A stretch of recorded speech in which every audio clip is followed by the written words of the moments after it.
Hello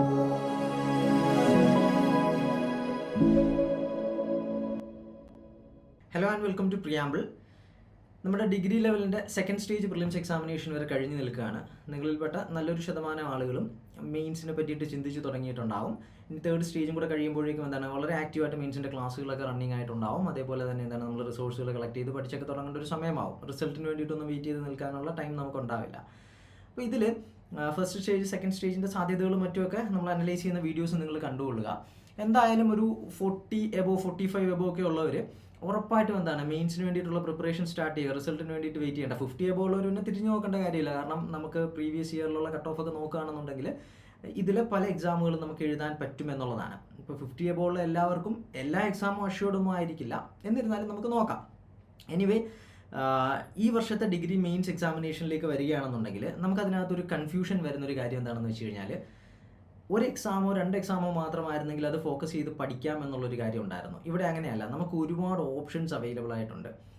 അതുകൊണ്ട് തന്നെ നിങ്ങളിൽപ്പെട്ട നല്ലൊരു ശതമാനം ആളുകളും കുറഞ്ഞതൊരു 5 എക്സാമെങ്കിലും അല്ലെങ്കിൽ 3 എക്സാമെങ്കിലും സീരിയസ് ആയിട്ട് നോക്കുന്നുണ്ടാവും. ബാക്കിയുള്ളവ എന്തായാലും അറ്റൻഡ് ചെയ്യും. മെയിൻസ് കിട്ടുന്നുണ്ടെന്നുണ്ടെങ്കിൽ അറ്റൻഡ് ചെയ്യുന്നുണ്ടാവും.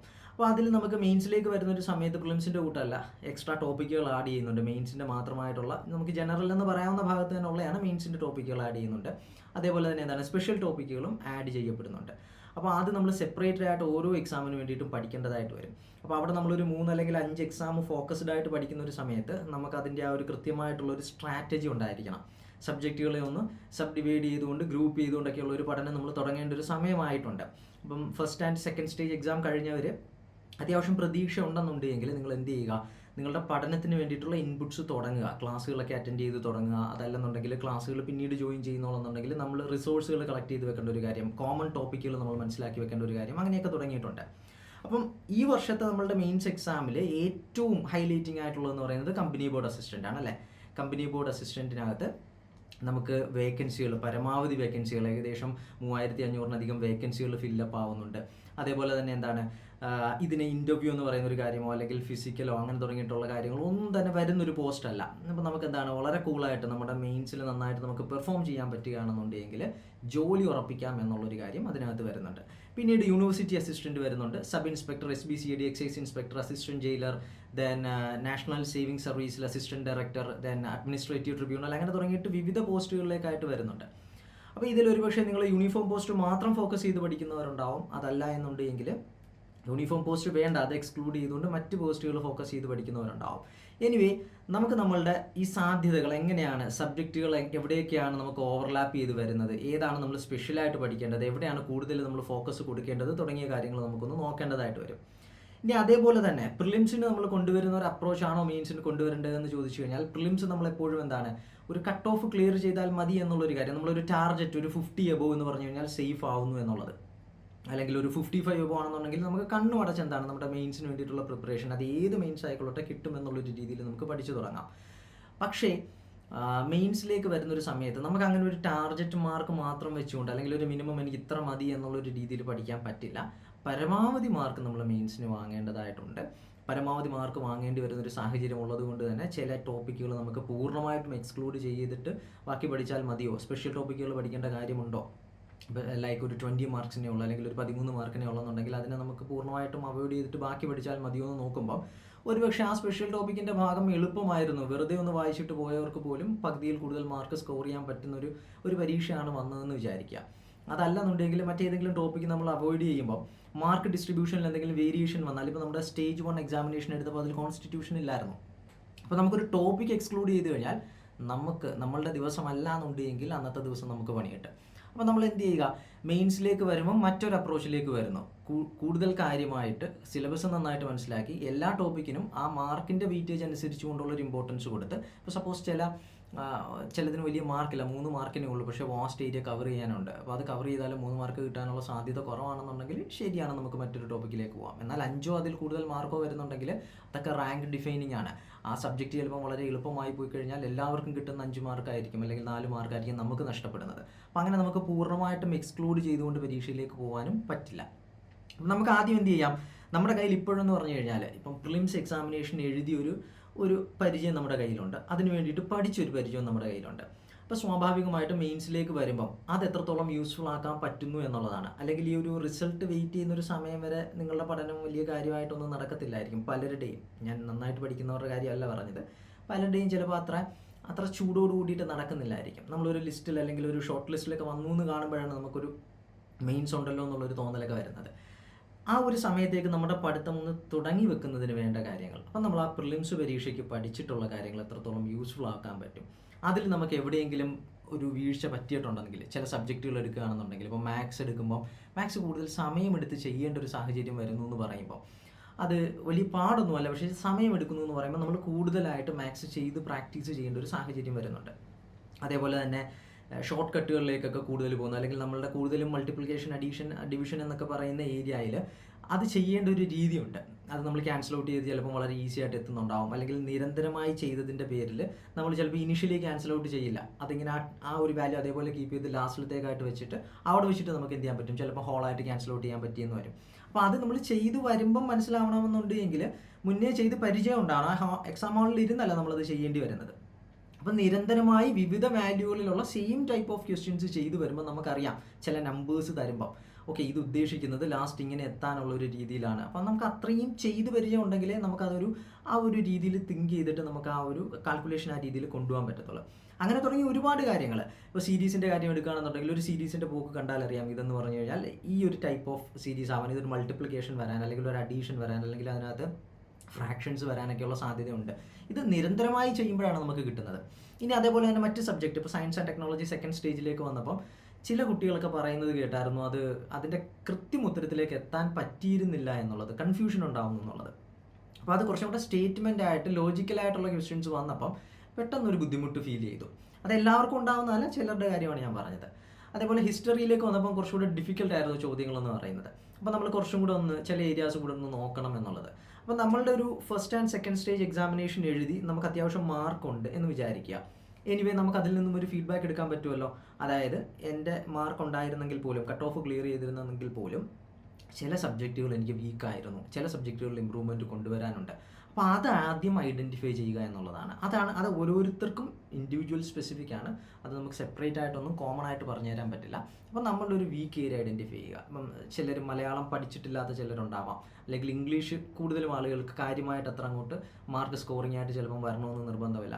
അപ്പോൾ അങ്ങനെയൊക്കെയുള്ള ഭാഗം എന്ന് പറയുന്നത് നമുക്ക് എന്ത് ചെയ്യാം, കൂടുതൽ ഇമ്പ്രൂവ് ചെയ്യാം. അപ്പോൾ അത് നമുക്ക് പ്രിലിംസിൻ്റെയും മെയിൻസിൻ്റെയും ആ ഒരു മാർക്ക് ഡിസ്ട്രിബ്യൂഷനും സിലബസും ഒക്കെ ഒന്ന് താരതമ്യം ചെയ്യുമ്പോഴാണ് നമുക്കത് മനസ്സിലാവുക ഏതൊക്കെ സബ്ജക്റ്റിൽ ഫോക്കസ് ചെയ്യണമെന്നുള്ളത്. അതേപോലെ തന്നെ പ്രീവിയസ് ഇയർ ക്വസ്റ്റ്യൻ പേപ്പറുകൾ പൂർണ്ണമായിട്ടും കംപ്ലീറ്റ് ചെയ്തിട്ടില്ലാത്തവരാണെന്നുണ്ടെങ്കിൽ ആ ചോദ്യ പേപ്പറുകളൊക്കെ കളക്ട് ചെയ്ത് വെക്കുകയും, ഇപ്പോൾ ഓൾറെഡി പ്രിലിംസിൻ്റെ ക്ലാസ് കഴിഞ്ഞതുകൊണ്ട് തന്നെ കോമൺ ടോപ്പിക്കുകളുടെയൊക്കെ നോട്ട്സും മറ്റു കാര്യങ്ങളൊക്കെ നിങ്ങളുടെ കയ്യിൽ അത്യാവശ്യം ഉണ്ടാവും. ഒരുപക്ഷെ റിവിഷൻ നന്നായിട്ട് ചെയ്തിട്ടുണ്ടാവില്ലായിരിക്കും, അല്ലെങ്കിൽ PYQs മൊത്തത്തിലൊന്ന് കവർ ചെയ്തിട്ടുണ്ടാവില്ല, അല്ലെങ്കിൽ റിപ്പീറ്റഡ് ആയിട്ടൊന്ന് റിവൈസ് ചെയ്തിട്ടുണ്ടാവില്ല. അപ്പോൾ അതൊക്കെ നമുക്ക് ചെയ്തു തുടങ്ങാവുന്ന ഒരു സമയമാണ് ഇതെന്ന് പറയുന്നത്. പിന്നെ അതേപോലെ തന്നെ സ്പെഷ്യൽ ടോപ്പിക്സ് വരുന്നുണ്ടെന്ന് ഞാൻ പറഞ്ഞു. അപ്പോൾ സ്പെഷ്യൽ ടോപ്പിക്സിൻ്റെ നോട്ട്സും മെറ്റീരിയൽസും പിന്നെ ഇപ്പം നടക്കുന്ന പരീക്ഷകളെല്ലാം തന്നെ എന്താണ്, പുതിയ പാറ്റേണിൽ മുൻപൊരിക്കൽ ഏകദേശം എല്ലാ എക്സാമും മുൻപൊരിക്കൽ കംപ്ലീറ്റ് ചെയ്ത് അല്ലെങ്കിൽ നടന്നു കഴിഞ്ഞിട്ടുള്ളതാണ്. അപ്പോൾ അതിൻ്റെ സ്പെഷ്യൽ ടോപ്പിക്സ് നമുക്ക് അവൈലബിൾ ആണ്. അതേപോലെ തന്നെ അതേ സിലബസിൻ്റെ ഭാഗമായിക്കൊണ്ട് മറ്റു പല എക്സാമുകൾക്കും മറ്റു പല ടോപ്പിക്കുകൾക്കും, അതേപോലെ തന്നെ 12th ലെവൽ എക്സാമുകളിലും ഒക്കെ ചിലതിൻ്റെ സ്പെഷ്യൽ ടോപ്പിക്കുകൾ കയറി വരുന്നുണ്ട്. അപ്പോൾ അങ്ങനത്തെ, അപ്പോൾ ജയിലറിൻ്റെ ആണെന്നുണ്ടെങ്കിലും ഒക്കെ വരുന്നുണ്ട്, പ്രിസൺ ഓഫീസറിലൊക്കെ വരുന്നുണ്ട്. അപ്പോൾ അങ്ങനെ, അല്ലെങ്കിൽ IT ആക്ട് മുന്നേ ഓൾമോസ്റ്റ് ഒട്ടുമിക്ക പരീക്ഷകൾക്കും വരാറുള്ളതാണ്. അപ്പോൾ അതിൻ്റെയൊക്കെ പ്രീവിയസ് ഇയർ ക്വസ്റ്റ്യൻ പേപ്പറുകൾ കളക്ട് ചെയ്യാൻ പറ്റുമെന്നുണ്ടെങ്കിൽ അത് കളക്ട് ചെയ്ത് വെക്കുക എന്നുള്ളത്, അത് ചെയ്ത് തുടങ്ങുക എന്നൊക്കെ പറയുന്ന കാര്യങ്ങൾ നമുക്ക് ചെയ്യാവുന്നതാണ്. അപ്പോൾ ഇതിനൊക്കെ നമ്മൾ ആദ്യം എന്താ വേണ്ടത്, നമ്മൾ ആദ്യം നമ്മളുടെ പ്രിലിംസ് എക്സാമിനേഷൻ്റെ ഒരു അനാലിസിസ് നമ്മൾ തന്നെ സ്വയം ചെയ്യുക. എവിടെയെങ്കിലുമൊക്കെ ഇമ്പ്രൂവ്മെൻറ്റ് കൊണ്ടുവരാനുണ്ടോ എന്നുള്ളൊരു കാര്യത്തിൽ നമ്മളൊരു അനാലിസിസ് കൊണ്ടുവരിക. ദെൻ നമ്മൾ എഴുതാൻ ആഗ്രഹിക്കുന്ന മെയിൻസ് എക്സാമിനേഷൻസ് ഏതൊക്കെയാണെന്നുള്ളത്, അപ്പോൾ അതിൻ്റെ എല്ലാത്തിൻ്റെയും സിലബസ് ഒന്ന് എടുക്കുക. അപ്പോൾ നമുക്ക് അത് വെച്ചുകൊണ്ട് കോമൺ ടോപ്പിക്കുകൾ ഐഡൻറ്റിഫൈ ചെയ്ത് അതിനെ ഒന്ന് സോർട്ട് ചെയ്ത് മാറ്റി വെക്കുക. സ്പെഷ്യൽ ടോപ്പിക്കുകൾ ഏതൊക്കെ എവിടെയൊക്കെ എത്രത്തോളം പഠിക്കാനുണ്ടെന്ന് അറിഞ്ഞു വെക്കുക. അപ്പോൾ നമുക്കൊരു ടോപ്പ് പ്രയോറിറ്റി ഒരു പോസ്റ്റ് ഉണ്ടാവും, അത് ഏതാണെന്ന് ഐഡൻറ്റിഫൈ ചെയ്യുക. അത് നിങ്ങളായിട്ട്, അത് കോമൺ ആയിട്ട് എനിക്ക് പറഞ്ഞു തരാൻ പറ്റും. അത് കമ്പനി ബോർഡ് അസിസ്റ്റൻറ്റ് തന്നെയാണ്, കമ്പനി ബോർഡ് പരീക്ഷ തന്നെയാണ് എന്തെന്ന് പറയുന്നത് നമ്മളുടെ ടോപ്പ് പ്രയോറിറ്റി എന്ന് പറയുന്നത്. അത് വേക്കൻസികളുടെ നമ്പർ എത്രയും സൂചിപ്പിക്കുന്നത് കൊണ്ട് തന്നെയാണ് കമ്പനി ബോർഡ് അസിസ്റ്റൻറ്റ് പറയുന്നത് ടോപ്പ് ആവുന്നത്. എന്നാൽ മറ്റ് ചില പോസ്റ്റുകളിലേക്ക് വരുമ്പം അതിൻ്റെ ഇപ്പോൾ പെൻഷൻ സാധ്യതകളാണെങ്കിലും അല്ലെങ്കിൽ സാലറി സാധ്യതകളാണെന്നുണ്ടെങ്കിലും ഒക്കെ കുറച്ചും കൂടെ ടോപ്പാണ്, കമ്പനി ബോർഡിനെക്കാട്ടിലും കുറച്ചും കൂടെ ബെറ്ററാണ്. പക്ഷേ വേക്കൻസികൾ കുറവായതുകൊണ്ട് തന്നെ നമ്മളത് എഴുതിയെടുക്കണം എന്നുള്ളൊരു സാധ്യത അവിടെ കുറഞ്ഞിരിക്കുന്നുണ്ട്. അപ്പോൾ നമ്മൾ എന്ത് ചെയ്യുക, കമ്പനി ബോർഡ് അസിസ്റ്റൻറ്റ് തന്നെ നന്നായിട്ട് ഫോക്കസ് കൊടുത്തുകൊണ്ട് നമുക്കൊരു സെക്കൻഡറിയും അതിനുശേഷം ഒരു 3 എക്സാംസ് നന്നായിട്ട് ഫോക്കസ് കൊടുക്കുന്നു, അല്ലെങ്കിൽ ഒരു 5 എക്സാംസ് നന്നായിട്ട് ഒരെണ്ണം കഴിഞ്ഞാൽ പിന്നെ ബാക്കിയുള്ളവയൊക്കെ എന്താണ് അതും കൂടി എനിക്ക് നന്നായിട്ടൊന്ന് എഴുതണം എന്നുള്ളൊരു രീതിയിൽ നമ്മൾ ഐഡൻറ്റിഫൈ ചെയ്തെടുക്കുക ഏതൊക്കെ എക്സാംസ് ആണ് നമ്മൾ പഠിക്കേണ്ടത് എന്നുള്ളത്. കാരണം അതനുസരിച്ചുകൊണ്ട് വേണം നമുക്ക് അതിൻ്റെ സ്പെഷ്യൽ ടോപ്പിക്കുകൾ കൂടിയിട്ട് പഠിക്കേണ്ടി വരുന്നത്. അപ്പോൾ ഇതൊക്കെയാണ് നമ്മൾ ആദ്യം ചെയ്യേണ്ട ഒരു കാര്യം എന്ന് പറയുന്നത്. അപ്പോൾ നമുക്ക് എന്ത് ചെയ്യാം, നമ്മളുടെ ഇപ്പോഴുള്ള കഴിവ് വെച്ചുകൊണ്ട്, അതായത് പ്രിലിംസ് എക്സാമിനേഷൻ്റെ നമ്മളുടെ പെർഫോമൻസ് വെച്ചുകൊണ്ട് നമുക്ക് പ്രിലിംസിൻ്റെ ആ ഒരു ഡിസ്ട്രിബ്യൂഷനും കാര്യങ്ങളും നോക്കിക്കൊണ്ട് നമുക്ക് മെയിൻസിലേക്ക് വരുമ്പോൾ ഏതൊക്കെ ഭാഗങ്ങളാണുള്ളത് എന്നുള്ളത് നോക്കാം. അപ്പോൾ ഇവിടെ ഇത് ഞാൻ പറയാതെ തന്നെ നിങ്ങൾക്ക് അറിയാവുന്ന കാര്യമായിരിക്കും, ഹിസ്റ്ററിയും ജോഗ്രഫിയും എക്കണോമിക്സും എല്ലാം എന്താണ് ഇതേപോലെ തന്നെ എല്ലാ മെയിൻസിലേക്കും കടന്നു വരുന്നുണ്ട്. അവിടെ മാർക്കിൻ്റെ കാര്യത്തിലൊക്കെയുള്ള വേരിയേഷൻ വരുന്നുണ്ട്. 5 എന്നുള്ളൊരു രീതിയിലൊക്കെ ആയിട്ടായിരിക്കും മാറുന്നത്. നമുക്ക് നോക്കാം ഓരോന്നിനും എങ്ങനെയാണെന്നുള്ളത്. സിവിക്സും കോൺസ്റ്റിറ്റ്യൂഷനും ഉണ്ട്. നമുക്ക് ഇന്ത്യൻ കോൺസ്റ്റിറ്റ്യൂഷൻ വരുന്നുണ്ട്. സെപ്പറേറ്റ് സിവിക്സ് എന്ന് പറയുന്ന ഒരു ടോപ്പിക്ക് വരില്ല. അപ്പോൾ അത് നമുക്ക് അതില്ല. അത് കഴിഞ്ഞാൽ പിന്നെ എന്താണ് സയൻസ് ആൻഡ് ടെക്നോളജി എന്ന് പറഞ്ഞുകൊണ്ട് സെപ്പറേറ്റ് ആയിട്ടൊരു പോർഷൻ വരുന്നില്ല. പക്ഷേ ആർട്ട്, ലിറ്ററേച്ചർ, അതേപോലെ തന്നെ ബേസിക് ഓഫ് കമ്പ്യൂട്ടർ എന്ന് പറയുന്ന പോർഷൻ വരുന്നുണ്ട്. അപ്പോൾ നമുക്ക് എന്താണ് സിവിക്സിൻ്റെ ആ ഒരു സിലബസിൻ്റെ പോർഷൻ സെപ്പറേറ്റ് ആയിട്ട് ഇവിടെ വരുന്നില്ല. അതേപോലെ തന്നെ എന്താണ് സയൻസ് ആൻഡ് ടെക്നോളജി എന്ന് പറയുന്ന ഒരു പോർഷനും സെപ്പറേറ്റ് ആയിട്ട് ഇവിടെ വരുന്നില്ല.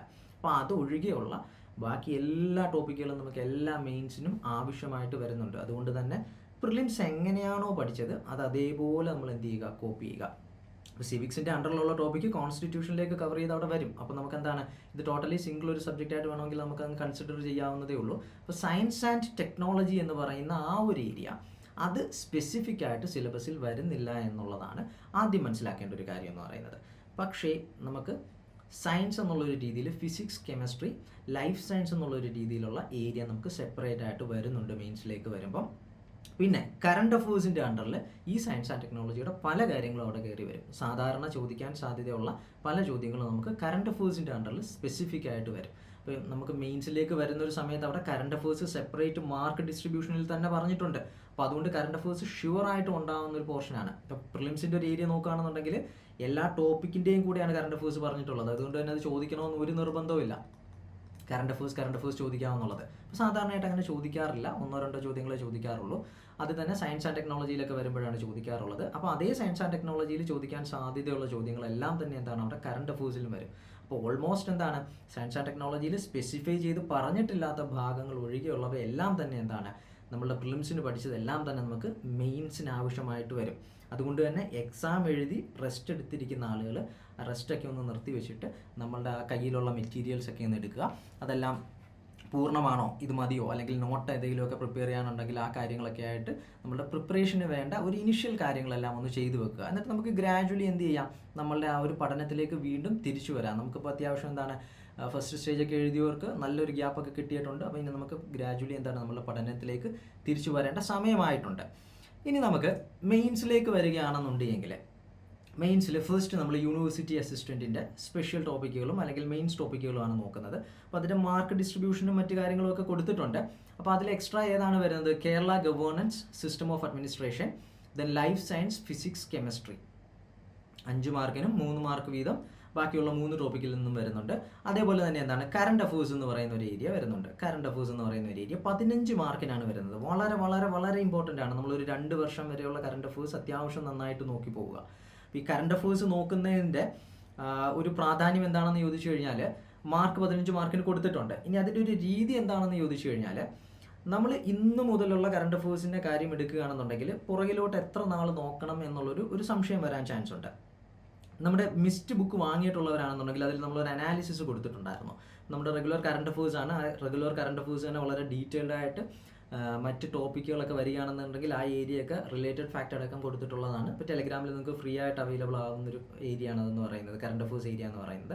അപ്പോൾ ഈ കറണ്ട് അഫേഴ്സ് നമ്മുടെ എക്സാമിൻ്റെ ഒരു ഡേറ്റിനെ വെച്ചുകൊണ്ട് അല്ലെങ്കിൽ അതിൻ്റെ ഒരു മാസം മുന്നേ എടുക്കുകയാണെന്നുണ്ടെങ്കിൽ അപ്പോൾ സപ്പോസ് നമുക്ക് എന്താണ് ഇപ്പോൾ ഒരു ജൂൺ മുതൽ എന്നുള്ളൊരു രീതിയിൽ എടുക്കാം. ജൂൺ എന്ന് പറയുമ്പോഴത്തേക്കും എന്താണ് ആദ്യത്തെ ഒരു 6 മാസം എത്തും. അപ്പോൾ ഈ വർഷത്തെ ആദ്യത്തെ ആ ഒരു ഫസ്റ്റ് 6 മന്ത് പീരീഡിൽ കറണ്ട് അഫേഴ്സ് എന്ന് പറയുന്നത് വളരെ ഇമ്പോർട്ടൻ്റ് ആണ്. ദെൻ അതിന് പുറകിലേട്ടുള്ള 6 മാസത്തിലേക്ക് വരികയാണെന്നുണ്ടെങ്കിൽ അതും ഇമ്പോർട്ടൻ്റ് ആണ്. എന്നാൽ ചിലപ്പം ഈ ആദ്യത്തെ 6 മാസത്തിനേക്കാളും 1-2 ചോദ്യങ്ങൾ കുറവായിരിക്കും അടുത്ത നെക്സ്റ്റ് ബിഹൈൻഡ് അല്ലെങ്കിൽ പുറകിലേക്ക് പോവുകയാണെന്നുണ്ടെങ്കിൽ ആ 6 മാസത്തിൽ നിന്ന് ചോദിക്കുക. അപ്പോൾ അങ്ങനെ നിങ്ങൾ പിന്നിലേക്ക് ഒരു വർഷം നല്ല രീതിയിൽ പഠിച്ചു വെച്ചിരിക്കുക. അതിനും പുറകിലേക്ക് എന്താണ് ഒരു 1.5 വർഷമൊക്കെ അത്യാവശ്യം നല്ല രീതിയിൽ നോക്കി വെക്കുക. അതിനും പുറകിലേക്ക് വരുന്ന സമയത്ത് പ്രധാന ഏരിയാസൊക്കെ, അപ്പോൾ അവാർഡ്സ് ആണെന്നുണ്ടെങ്കിലും അങ്ങനെയൊക്കെ തുടങ്ങിയിട്ടുള്ള കാര്യങ്ങളൊക്കെ എന്താണ് കുറച്ചും കൂടെ സ്പെസിഫൈ ചെയ്ത് നോക്കുക. പ്രധാനപ്പെട്ട വ്യക്തികൾ, അവാർഡ്സ്, ഇവൻറ്റ്സ് തുടങ്ങിയ കാര്യങ്ങളൊക്കെ ആ ഒരു 2 വർഷത്തിനകത്തുള്ളത്. അതല്ലാതെയുള്ള കാര്യങ്ങളൊക്കെ എന്താണ് ഏകദേശം എല്ലാ ടോപ്പിക്കും, കറണ്ട് അഫേഴ്സിൽ റെലവൻ്റ് ആയിട്ടുള്ള എല്ലാ ടോപ്പിക്കും നമ്മളൊരു 1 ഇയറിൻ്റെ അത്യാവശ്യം നന്നായിട്ട് നോക്കുക. പറ്റുമെങ്കിൽ ഒരു 1.5 ഇയർ വരെ നോക്കുക. അതിനും പുറകിലോട്ട് പോവുകയാണെന്നുണ്ടെങ്കിൽ കുറച്ചും കൂടെ ടോപ്പിക് സ്പെസിഫൈ ചെയ്തുകൊണ്ട് ചോദിക്കാറുണ്ട്. PSC എന്തായാലും 2 വർഷം പുറകിലോട്ടൊക്കെയുള്ള കറണ്ട് അഫേഴ്സും ചോദിച്ചിട്ടുണ്ട്. പക്ഷേ എപ്പോഴും അങ്ങ് ചോദിക്കുന്ന രീതിയൊന്നുമില്ല. കൂടുതൽ ക്വസ്റ്റ്യൻസും റീസെൻറ്റ് കറണ്ട് അഫേഴ്സിൽ നിന്ന് തന്നെയാണ് ചോദിക്കാറുള്ളത്. അപ്പോൾ അവാർഡ്സ്, പ്രശസ്ത വ്യക്തികൾ, മരിച്ചു പോയിട്ടുള്ള ആളുകളുണ്ടെങ്കിൽ അങ്ങനെയൊക്കെ തുടങ്ങിയിട്ടുള്ള വ്യക്തികളുടെയും ഇവൻറ്റ്സിൻ്റെയും ഒക്കെ കാര്യങ്ങളാണ് ഒരുപാട് പുറകിലോട്ടുള്ളതിൽ നിന്ന് ചോദിക്കാറുള്ളത്. പിന്നെ എഴുത്തുകാരല്ലെങ്കിൽ അവരുടെ കൃതികൾ, അവരുടെ എന്തെങ്കിലും പ്രത്യേകതകളുണ്ടെങ്കിൽ ഇതൊക്കെയാണ് ആ ഭാഗത്ത് നിന്ന് ചോദിക്കാറുള്ളത്. അപ്പോൾ അതിനും എന്താണ് ഒരു രീതിയുണ്ട്. നമ്മൾ ഈ ഒരു 15 മാർക്സിൽ നമ്മളൊരു 1 ഇയറിൻ്റെ കറണ്ട് അഫേഴ്സ് പഠിച്ചാൽ തന്നെ മോർ ദാൻ 10ൽ കൂടുതൽ അല്ലെങ്കിൽ 10-12 മാർക്സിന് അകത്തുള്ളത് അതിൽ നിന്നായിരിക്കും ചോദിക്കുക. ബാക്കിയുള്ള മാർക്ക് നമ്മളുടെ സമയം പോലെ നിങ്ങൾ നോക്കുക. നിങ്ങൾ റെഗുലറായിട്ട് കറണ്ട് അഫേഴ്സ് ഫോളോ ചെയ്യുന്ന ഒരാളാണെന്നുണ്ടെങ്കിൽ നിങ്ങൾക്ക് ബുദ്ധിമുട്ടൊന്നും ഉണ്ടാവില്ല. പക്ഷേ ഡിഗ്രി ലെവൽ മാത്രം ഫോക്കസ് ചെയ്യുന്ന ഒരാളാണെന്നുണ്ടെങ്കിൽ കറണ്ട് അഫേഴ്സിന് വേണ്ടിയിട്ട് പ്രത്യേകിച്ച് ഒരു പഠനവും നടത്തിയിട്ടുണ്ടാവില്ല. റെഗുലറായിട്ട് ചിലപ്പോൾ എല്ലാ ദിവസവും ഒന്ന് നോക്കിപ്പോയിട്ടേ ഉണ്ടാവുകയുള്ളൂ, അല്ലെങ്കിൽ നോക്കിയിട്ടേ ഉണ്ടാവണമെന്ന് നിർബന്ധമുള്ളവരില്ല. അപ്പോൾ അങ്ങനെ വരുമ്പോൾ നിങ്ങൾ ഈ ഒരു രീതി അഡോപ്റ്റ് ചെയ്യുക. ഒരു 6 മാസം then ഒരു 6 മാസം എന്നുള്ള രീതിയിലൊക്കെ അപ്പം നിങ്ങൾക്ക് പഠിച്ചു പോകാൻ പറ്റുന്ന അത്രയും എന്നുള്ളൊരർത്ഥത്തിൽ നിങ്ങൾ ബാക്കിലോട്ട് കവർ ചെയ്യുക എന്നുള്ളതാണ്. അല്ലെങ്കിൽ ഒരു ഫസ്റ്റ് 1 ഇയർ എടുക്കുക. ഒരു കണ്ടിന്യൂറ്റി കിട്ടാനാണെന്നുണ്ടെങ്കിൽ ഫസ്റ്റ് 1 ഇയർ എടുക്കുക. അല്ലെങ്കിൽ കഴിഞ്ഞ വർഷം 2025 ജനുവരി മുതൽ ഇങ്ങോട്ടുള്ള കറണ്ട് അഫേഴ്സ് എന്നുള്ള ഒരു രീതിയിൽ നോക്കി പോകുക. അപ്പോൾ ഇറ്റ് ഡിപ്പെൻഡ്സ് അപ്പോൺ യു. അപ്പോൾ ഇതിൻ്റെ ഒരു സാധ്യതയാണ് ഞാൻ പറഞ്ഞത്. ആദ്യത്തെ 6 മാസം then അതിന് പിന്നിലോട്ടുള്ള 6 മാസം, അതിന് പിന്നിലോട്ടുള്ള 6 മാസം എന്ന രീതിയിലായിരിക്കും ഇതിൻ്റെ ഒരു വെയിറ്റേജ് കുറഞ്ഞു വരിക. യൂഷ്വലി അങ്ങനെയാണ് കണ്ടുവരുന്നത്. അപ്പോൾ അതാണ് അതിൻ്റെ ഒരു രീതി. അപ്പോൾ നിങ്ങൾക്ക് ഏതാണോ കൺവീനിയൻ്റ് എന്ന് തോന്നുന്നത് ആ ഒരു രീതിയിലൊരു 1.5 വർഷത്തെ കറണ്ട് അഫേഴ്സ് അത്യാവശ്യം നന്നായിട്ട് തന്നെ നോക്കി വെച്ചിരിക്കുക. അപ്പോൾ കറണ്ട് അഫേഴ്സ് ഇമ്പോർട്ടൻ്റ് ആണ്. കാരണം എന്താണ്, ഈ കൊടുത്തിട്ടുള്ള ഇത്രയും സബ്ജക്റ്റുകളുടെ ക്ലാസിഫിക്കേഷനിൽ ഏറ്റവും കൂടുതൽ വെയിറ്റേജ് വരുന്നത് ഇതിനാണ്, കറണ്ട് അഫേഴ്സ് ഏരിയയ്ക്കാണ് ആ ഒരു വെയിറ്റേജ് വരുന്നത്. അപ്പോൾ നിങ്ങൾ നോക്കിക്കേ, കറണ്ട് അഫേഴ്സ് വളരെ ഇമ്പോർട്ടൻ്റ് അല്ലേ? അങ്ങനെയാണെന്നുണ്ടെങ്കിൽ കറണ്ട് അഫേഴ്സ് കഴിഞ്ഞാൽ പിന്നെ ഈ ഒരു പരീക്ഷയ്ക്ക് വേണ്ടി മാത്രമുള്ളൊരു ടോപ്പിക് എന്ന് പറയുന്നത് എന്താണ്, important acts, education policy act, education policies act and commission. അപ്പോൾ എഡ്യൂക്കേഷൻ പോളിസികളും അതുമായി ബന്ധപ്പെട്ടിട്ടുള്ള ആക്ട്, അതേപോലെ തന്നെ എന്താണ് എഡ്യൂക്കേഷൻ കമ്മീഷൻസ്, അത് 13 മാർക്കിനുണ്ട്. പോളിസി റെക്കമെൻഡേഷൻസ്, ഓരോ എഡ്യൂക്കേഷൻ കമ്മീഷൻസ് വരുന്നതും അതുമായി ബന്ധപ്പെട്ടുകൊണ്ടുള്ള റെക്കമെൻഡേഷൻസ് എന്തൊക്കെയായിരുന്നു എന്നുള്ളതാണ് നമുക്ക് അതിനകത്ത് നിന്ന് പഠിക്കാനുള്ളത്. പിന്നെ അതിൻ്റെ ചെയർമാൻ ആരാണ്, വന്ന വർഷം ഏതാണ്, അങ്ങനെ തുടങ്ങിയിട്ടുള്ള കാര്യങ്ങളാണ്. പറഞ്ഞു വരുമ്പോൾ എന്താണ് വളരെ കുറച്ച് ഒരു 10-15 ടോപ്പിക്കുകളിലകത്തേ ഉണ്ടാവുകയുള്ളൂ. പക്ഷേ ഈ റെക്കമെൻഡേഷൻസ് ഒക്കെ അത്യാവശ്യം എന്താണ് ഒന്ന് നന്നായിട്ട് നോക്കി വെക്കേണ്ടതായിട്ടുണ്ട്. കാരണം ഒരുപാട് കാര്യങ്ങൾ റെക്കമെൻഡ് ചെയ്ത് പോയിട്ടുണ്ട്. അപ്പോൾ അതുകൊണ്ട് അതിൽ നിന്ന് ഏത് വേണമെങ്കിലും ചോദിക്കാമെന്നുള്ളതാണ്. ക്വസ്റ്റ്യൻ ഡിഫിക്കൽട്ട് ആക്കി കഴിഞ്ഞാൽ നമുക്ക് എന്താണ് അത്രയും ഡെപ്തിലുള്ള ആ കണ്ടൻസ് വായിച്ച് തീർക്കുകയൊക്കെ കുറച്ച് ബുദ്ധിമുട്ടാണ്, ഒറിജിനൽ ആക്റ്റും പോളിസി എടുത്ത് നോക്കുകയാണെന്നുണ്ടെങ്കിൽ. അപ്പോൾ പറ്റാവുന്നത് പോലെ നമ്മൾ എന്ത് ചെയ്യുക, ആ ഏരിയ നല്ല രീതിയിൽ തന്നെ നോക്കുക. കാരണം അത്യാവശ്യം ഡെപ്തിലുള്ള ചോദ്യം തന്നെ കഴിഞ്ഞ തവണ ചോദിച്ചിട്ടുണ്ടായിരുന്നു. കൂടുതലും ചോദ്യങ്ങൾ ഈ 13 മാർക്കിൽ ഒരു 8-9 മാർക്കിനകത്തുള്ള ചോദ്യങ്ങളും എന്താണ് പ്രധാനപ്പെട്ട ഫാക്റ്റുകളും പ്രധാനപ്പെട്ട കാര്യങ്ങളുമായിരുന്നു ചോദിച്ചതെന്നുണ്ടെങ്കിൽ 1-2 ചോദ്യങ്ങൾ വളരെ ഡെപ്തിൽ നിന്നും ചോദിച്ചിട്ടുണ്ടായിരുന്നു. പിന്നെ നെറ്റിൻ്റെ ക്വസ്റ്റ്യൻസിനകത്ത് ഇതൊക്കെ കടന്നു വരുന്നുണ്ട്. അപ്പോൾ അവിടെ നിന്നുള്ള ക്വസ്റ്റ്യൻസ് ഡയറക്റ്റ് പിക്ക് ചെയ്തിട്ട് PSC ചോദിച്ചിട്ടുണ്ടായിരുന്നു. അപ്പോൾ അത്തരം സോഴ്സുകൾ എവിടേക്കാണോ അതൊക്കെ നമ്മൾ നോക്കി വെച്ചിരിക്കുക. PYQs അവൈലബിൾ ആയിട്ടുള്ളതൊക്കെ നോക്കി വെച്ചിരിക്കുക. അപ്പോൾ അതാണ് പിന്നീട് വരുന്നൊരു കാര്യം എന്ന് പറയുന്നത്. അപ്പോൾ ഇവിടെ നിങ്ങൾ നോക്കിക്കേ, ഈ റെഡ് കളറിൽ കൊടുത്തിട്ടുള്ള ഈ ടോപ്പിക് എന്ന് പറയുന്നത് നമുക്ക് ഇനിയും ആവശ്യമായിട്ട് വരും. പുതിയതായിട്ട് പഠിക്കാനുള്ളതും എന്നാൽ മറ്റ് മെയിൻസുകളിലേക്ക് പോകുമ്പോഴും നമുക്ക് ആവശ്യമുള്ള ടോപ്പിക്കുകളാണ് ഇതെന്ന് പറയുന്നത്. അപ്പോൾ 5, 3, 8, 11, 14, 14, 15, 29 മാർക്കിൻ്റെ ചോദ്യങ്ങളാണ് ഇതെന്ന് പറയുന്നത്. ഈ പറയുന്നത് പോലെ നമുക്ക് ഇനിയും ആവശ്യമായിട്ട് വരുന്ന ടോപ്പിക്കിൻ്റെ അണ്ടറിൽ വരാൻ പോകുന്നത്. എന്നാൽ ഈ ഒരു യൂണിവേഴ്സിറ്റി അസിസ്റ്റൻറ്റിന് വേണ്ടി മാത്രം പഠിക്കേണ്ട ടോപ്പിക്കാണ് ഈ 13 മാർക്കിൻ്റെ സ്പെഷ്യൽ ടോപ്പിക് എന്ന് നമുക്ക് പറയാൻ പറ്റുന്ന കാര്യം. യൂണിവേഴ്സിറ്റി അസിസ്റ്റൻറ്റിൻ്റെ സ്പെഷ്യൽ ടോപ്പിക് എന്ന് പറയുന്നത്. സോ ഇത് ഇത്രയുമാണ് യൂണിവേഴ്സിറ്റി അസിസ്റ്റൻറ്റിൻ്റെ സിലബസിലേക്ക് വരുമ്പോൾ ഉള്ളത്. പിന്നെ എന്താണ് മാത്സ്, ഇംഗ്ലീഷ്, മലയാളം എന്ന് പറയുന്ന പോർഷൻ 3നും തുല്യ പ്രാധാന്യത്തോട് കൂടിയിട്ട്. അപ്പോൾ ഇവിടെ എന്താണ് ഇംഗ്ലീഷിൻ്റെയും മാത്സിൻ്റെയും 10 ചോദ്യങ്ങൾ വീതം കുറയുന്നുണ്ടാവും. ബാക്കിയുള്ള എല്ലാ ടോപ്പിക്കുകൾക്കും എന്താണ് തുല്യ പ്രാധാന്യത്തോട് കൂടിയിട്ട് വരുന്നു. അപ്പം അത് മോസ്റ്റ് ഇമ്പോർട്ടൻ്റ് ആണ്. അപ്പോൾ അതിൽ നിന്ന് നമ്മൾ മാക്സിമം മാർക്ക് ഇവിടെ അഷ്വർ ആക്കുക എന്നുള്ളതാണ്. പ്രിലിംസിൻ്റെയും സ്ട്രാറ്റജി അത് തന്നെയാണ്, മെയിൻസിൻ്റെയും സ്ട്രാറ്റജി അത് തന്നെയാണ്. 20ൽ പുറത്ത് മാർക്ക് നമുക്ക് കിട്ടുമെന്നുണ്ടെങ്കിൽ, 20-25 മാർക്കിനകത്ത് നമുക്ക് കിട്ടുമെന്നുണ്ടെങ്കിൽ അതൊരു നല്ല മാർക്ക് തന്നെയാണ്. അതിന് പുറത്ത് സ്കോർ ചെയ്യുന്നവർ ടോപ്പ് റാങ്കിലേക്കായിരിക്കും പോകുന്നത്. ഞാൻ പറഞ്ഞത് മിനിമം നമുക്ക് എന്താണ് അത്രയെങ്കിലും സ്കോർ ചെയ്യാൻ പറ്റിയിരിക്കണം എന്നുള്ളതാണ്. അപ്പോൾ ഇതാണ് നമുക്ക് യൂണിവേഴ്സിറ്റി അസിസ്റ്റൻറ്റിൻ്റെ ആ ഒരു മാർക്ക് ഡിസ്ട്രിബ്യൂഷനും സിലബസിൻ്റെ ടോപ്പിക്കുകളും നമുക്ക് നോക്കുമ്പോൾ മനസ്സിലാക്കാൻ പറ്റുന്നത്. ഇനി നമുക്ക് അടുത്ത എക്സാമിലേക്ക് പോകുമ്പോൾ എന്തൊക്കെ സിമിലാരിറ്റീസ് വരുന്നു, എവിടെയൊക്കെയാണ് നമ്മൾ ഫോക്കസ് ചെയ്യേണ്ടത് എന്നുള്ളതാണ്. അഗെയിൻ കമ്പനി ബോർഡ് അസിസ്റ്റൻറ്റ് അല്ലെങ്കിൽ SBCAD രണ്ടിനും ഏകദേശം ഒരേ സിലബസ് തന്നെയാണ് വരുന്നത്, ഏകദേശം അല്ല ഒരേ സിലബസ് തന്നെയാണ് വരുന്നത്. അപ്പോൾ കമ്പനി ബോർഡ് അസിസ്റ്റൻറ്റിൻ്റെ സിലബസ് നോക്കുകയാണെന്നുണ്ടെങ്കിൽ ഗ്രേഡ് 1 ആണെങ്കിലും 2 ആണെങ്കിലും ശരി, സിലബസ് നോക്കുകയാണെന്നുണ്ടെങ്കിൽ നമ്മളിപ്പോൾ കണ്ടതുപോലെ തന്നെയാണ് വരുന്നത്. കണ്ടതുപോലെ തന്നെ വന്നിട്ട് പ്രശ്നം എവിടെയാണെന്ന് വെച്ച് കഴിഞ്ഞാൽ, അല്ലെങ്കിൽ മാറ്റം എവിടെയാണെന്ന് വെച്ച് കഴിഞ്ഞാൽ, ഇവിടെ ഇതിന് മാത്രമായിട്ടുള്ള സ്പെഷ്യൽ ടോപ്പിക് എന്ന് പറയുന്നത് ഇമ്പോർട്ടൻ്റ് ആക്റ്റുകളാണ്. അത് കുറേയധികം ആക്റ്റുകൾ വരുന്നുണ്ട്. നമുക്ക് ആ ഒരു ക്ലാസ് ഒക്കെ വരുന്ന സമയത്ത് ഡീറ്റെയിൽഡ് ആയിട്ട് അതിൻ്റെ സിലബസ് ഒക്കെ നോക്കി പോകാം. അപ്പോൾ ഇവിടെ ഇമ്പോർട്ടൻ്റ് ആക്റ്റിനാണ് പ്രാധാന്യം വരുന്നത്. നേരത്തെ 13 മാർക്കിൻ്റെ സ്പെഷ്യൽ ടോപ്പിക് ആയിരുന്നു നമ്മൾ അവിടെ കണ്ടുവരുന്നതെന്നുണ്ടെങ്കിൽ, ഇവിടെ വന്നപ്പോഴേക്കും എന്താണ്, അതിൽ നിന്നും എന്താണ് 8 മാർക്കിൻ്റെ കുറവ് സംഭവിച്ചിട്ടുണ്ടല്ലേ. ആക്റ്റുകൾ 5 മാർക്കിന് മാത്രമേ ഉള്ളൂ. ആക്ട് സത്യത്തിൽ 5-ൽ കൂടുതൽ ആക്റ്റുകൾ നമുക്ക് പഠിക്കാനുണ്ട്, പക്ഷേ 5 മാർക്കിനെ നമുക്ക് എന്ത് ചെയ്യുന്നുള്ളൂ, ആ ആക്റ്റിൽ നിന്നുള്ള ചോദ്യം വരുന്നുള്ളൂ. അപ്പം അത്രയും ആക്റ്റുകളും അതിനകത്തുള്ള ഓരോ കാര്യങ്ങളും കാണുമ്പോൾ നമുക്ക് തോന്നുന്നത് പഠിക്കേണ്ടായിരുന്നല്ലോ എന്നുള്ളത്, അത്രയും പഠിച്ച് വെറുതെ എന്തിനാ സമയം കളയുന്നത് എന്നുള്ളത്. പക്ഷേ യഥാർത്ഥത്തിൽ മെയിൻസ് ആണ്. മെയിൻസിന് ഞാൻ പറഞ്ഞു നമുക്ക് എന്താണ്, എല്ലാ ടോപ്പിക്കുകൾക്കും നമുക്ക് തുല്യ പ്രാധാന്യം തന്നെ കൊടുക്കേണ്ടി വരും. അറ്റ്ലീസ്റ്റ് നമ്മൾ എന്താണ് അതൊന്ന് വായിച്ചിട്ടെങ്കിലും പോയിരിക്കണം, അല്ലെങ്കിൽ ഒരു പറ്റാവുന്നത് പോലെ മനസ്സിലാക്കിക്കൊണ്ടെങ്കിലും ആ ടോപ്പിക്കിൽ നിന്ന് പോയിരിക്കണം. കാരണം നമുക്ക് എന്താണ് ചോദ്യങ്ങൾ എങ്ങനെയായിരിക്കും എന്നുള്ളതൊന്നും പറയാൻ പറ്റില്ല. അതുകൊണ്ട് നമ്മൾ എന്ത് ചെയ്യുക, ഒരു ടോപ്പിക്കും സ്കിപ്പ് ചെയ്യണം എന്നുള്ളൊരു ബോധ്യം അത് പ്രിലിംസിന് ചിലപ്പം ചെയ്തിട്ടുണ്ടാവും. ഇവിടെ നിങ്ങളുടെ മനസ്സിലത് ഉണ്ടാവരുത്. കാരണം each mark is important for you. അപ്പോൾ ഇവിടെ ആക്ടിൻ്റെ മാർക്ക് കുറയുമ്പം അത് എവിടേക്ക് പോകുന്നു എന്ന് ചോദിച്ചു കഴിഞ്ഞാൽ, അത് പോകുന്നത് എവിടേക്കാണ്, കേരള ഗവേണൻസിലേക്കാണ്. കേരള ഗവേണൻസിന് ഇവിടെ കുറച്ചും കൂടി ഇമ്പോർട്ടൻസ് വന്നു. 5 മാർക്ക് അവിടെ പോയി. അതേപോലെ തന്നെ ലൈഫ് സയൻസിന് 3 മാർക്കും കൂടെ കിട്ടി. അപ്പോൾ അവിടെയാണ് 5, 3, 8 മാർക്ക് ആഡ് ആവുന്നത്. അപ്പോൾ ഇവിടെയും എന്താണ്, ആ നമ്മളുടെ മെയിൻസ് എക്സാമിനേഷനിൽ പുതുതായി ആഡ് ചെയ്യുന്ന, പ്രിലിംസ് അല്ലാതെ ആഡ് ചെയ്യുന്നിട്ടുള്ള ടോപ്പിക്കുകൾ എന്ന് പറയുന്നത് ജനറൽ ടോപ്പിക്കിൻ്റെ അണ്ടറിൽ നമുക്ക് പറയാൻ പറ്റുന്ന Kerala governance, life science, physics, chemistry, അതേപോലെ തന്നെ കറണ്ട് അഫേഴ്സ്. എഗെയിൻ എന്താണ് 15 മാർക്കിൻ്റെ കറണ്ട് അഫേഴ്സ് ഇവിടെയുമുണ്ട്. അപ്പോൾ നമുക്ക് ഈ 2 പരീക്ഷയും ഒരേപോലെ പഠിച്ചുകൂടെ, കൃത്യമായിട്ട് നമുക്ക് ഒരേപോലെ പഠിച്ചു കൊണ്ടുപോകാൻ പറ്റും. 2 എക്സ്ട്രാ ടോപ്പിക്കുകൾ വരുന്നുണ്ട്, ആക്റ്റുകൾ വരുന്ന 2 ഏരിയാസ് ഡിഫറൻ്റ് ആയിട്ട് പോകുന്നു എന്നുള്ളതേ ഉള്ളൂ. അപ്പോൾ കമ്പനി ബോർഡ് നമുക്ക് നന്നായിട്ട് പ്രിപ്പയർ ചെയ്യുക. അതോടൊപ്പം എന്താണ് യൂണിവേഴ്സിറ്റി അസിസ്റ്റൻറ്റ് നമുക്ക് പ്രിപ്പയർ ചെയ്യാവുന്നതേ ഉള്ളൂ. ദെൻ SBCAD എക്സാമും അതോടൊപ്പം നമുക്ക് എഴുതാൻ പറ്റുന്നതാണ്. അപ്പോൾ നമ്മുടെ ലക്ഷ്യം കമ്പനി ബോർഡായിരുന്നു, ഫസ്റ്റ് പ്രയോറിറ്റി നമ്മൾ കൊടുത്തിട്ടുള്ളത് കമ്പനി ബോർഡായിരുന്നു. അതോടൊപ്പം നൈസിന് എന്താണ് യൂണിവേഴ്സിറ്റി അസിസ്റ്റൻറ്റും കൂടെ കയറി പോരും. പിന്നെ യൂണിവേഴ്സിറ്റി അസിസ്റ്റൻറ്റിൻ്റെ സ്പെഷ്യൽ ടോപ്പിക്കിന് കുറച്ചും കൂടെ മാർക്ക് വെയിറ്റേജ് വരുന്നുണ്ട് എന്നുള്ളതാണ്. അപ്പോൾ ഇവിടെയും നമുക്ക് എന്താണ് കോമൺ ആയിട്ട് പഠിക്കാൻ പറ്റുന്ന പുതിയ, അതായത് മെയിൻ സ്പെസിഫിക് ആയിട്ടുള്ള ടോപ്പിക്കുകൾ കണ്ടു, സിമിലർ ആയിട്ടുള്ള മെയിൻസ് സ്പെസിഫിക് ടോപ്പിക്കുകൾ കണ്ടു. അപ്പോൾ ഇതൊരു പക്ഷേ എന്താണ് പ്രിലിംസ് പഠിച്ചിട്ടുള്ളവർ മാത്രമാണെന്നുണ്ടെങ്കിൽ, പ്രിലിംസ് മാത്രം പഠിച്ചിട്ടുള്ളവരാണെന്നുണ്ടെങ്കിൽ ഈ ടോപ്പിക്കുകൾ നിങ്ങൾക്ക് പുതിയതായിരിക്കും, അല്ലെങ്കിൽ ഇതിലധികം നിങ്ങൾക്ക് ഒരുപക്ഷെ മറ്റ് എക്സാമുകളൊക്കെ എഴുതിയപ്പോൾ നോക്കിയിട്ടുണ്ടാകുമെന്നുള്ളതല്ലാതെ നമ്മൾ പ്രിലിംസിന് മറ്റ് ടോപ്പിക്കുകൾ ഹിസ്റ്ററിക്കും ജോഗ്രഫിക്കും ഒക്കെ നമുക്കുള്ളൊരു നോളജ് പോലെ ഇതിലത്രയും നോളജ് ഉണ്ടാകണമെന്ന് നിർബന്ധമില്ല. നമ്മൾ പക്ഷേ എന്താണ് മാർക്കിന് വെയിറ്റേജ് ഉണ്ട്, സ്വാഭാവികമായിട്ടും നമ്മൾ എന്താണ് ഇത് നമ്മൾ കുറച്ചും കൂടെ കൂടുതലായിട്ട് നോക്കേണ്ടതായിട്ട് വരും. പ്രത്യേകിച്ച് കമ്പനി ബോർഡിലേക്ക് വരുമ്പോൾ നമ്മൾ നേരത്തെ 29 മാർക്കാണെങ്കിൽ ഇപ്പോൾ ഇവിടെ എത്രയായി, 37 മാർക്കായി അല്ലേ. 15, 10, 25, 6, 31, 6, 37 മാർക്കിനാണ് എന്തെന്ന് പറയുന്നത് ഈ പറയുന്ന നമ്മളുടെ പുതിയതായിട്ട് നമ്മൾ പഠിക്കേണ്ട ടോപ്പിക്കുകൾ. അല്ലെങ്കിൽ നേരത്തെ പഠിച്ചിട്ടുണ്ടെങ്കിൽ അത്ര നമ്മൾ കാര്യമായിട്ട് പ്രിലിംസിനൊന്നും പഠിക്കാത്ത ടോപ്പിക്കുകൾ 37 മാർക്കിന് വരുന്നുണ്ട്. പ്ലസ് മാത്സ്, മലയാളം, ഇംഗ്ലീഷും കൂടെ വരികയാണെന്നുണ്ടെങ്കിൽ എത്രയായി, 67 മാർക്കായി അല്ലേ. 67 മാർക്കിന് നമ്മൾ പ്രയോറിറ്റി കൊടുക്കേണ്ട ഏരിയ വന്നു കഴിഞ്ഞു. 67 മാർക്കിന് നമ്മൾ പ്രയോറിറ്റി കൊടുക്കേണ്ട ഏരിയ വന്നു കഴിഞ്ഞു. ഇപ്പോൾ ബാക്കിയുള്ളതൊക്കെ നമുക്ക് അറിയാവുന്ന ഭാഗമാണ്, അതും ഇമ്പോർട്ടൻ്റ് ആണ്, അല്ലെന്നല്ല ഞാൻ പറഞ്ഞത്. പക്ഷെ നമ്മൾ മാത്സ്, മലയാളം, ഇംഗ്ലീഷ് നമ്മൾ ടോപ്പ് പ്രയോറിറ്റി കൊടുക്കും. അത് കഴിഞ്ഞാൽ പിന്നെ എന്താണ്, നമുക്ക് അത്ര പരിചയമില്ലാത്ത ടോപ്പിക് ആയതുകൊണ്ട് അത് നമ്മൾ നന്നായിട്ട് നോക്കണം. അത്രയും മാർക്കിന് ചോദിക്കുന്നുണ്ട്, 37 മാർക്കിന് നമുക്ക് ചോദിക്കുന്നുണ്ട്.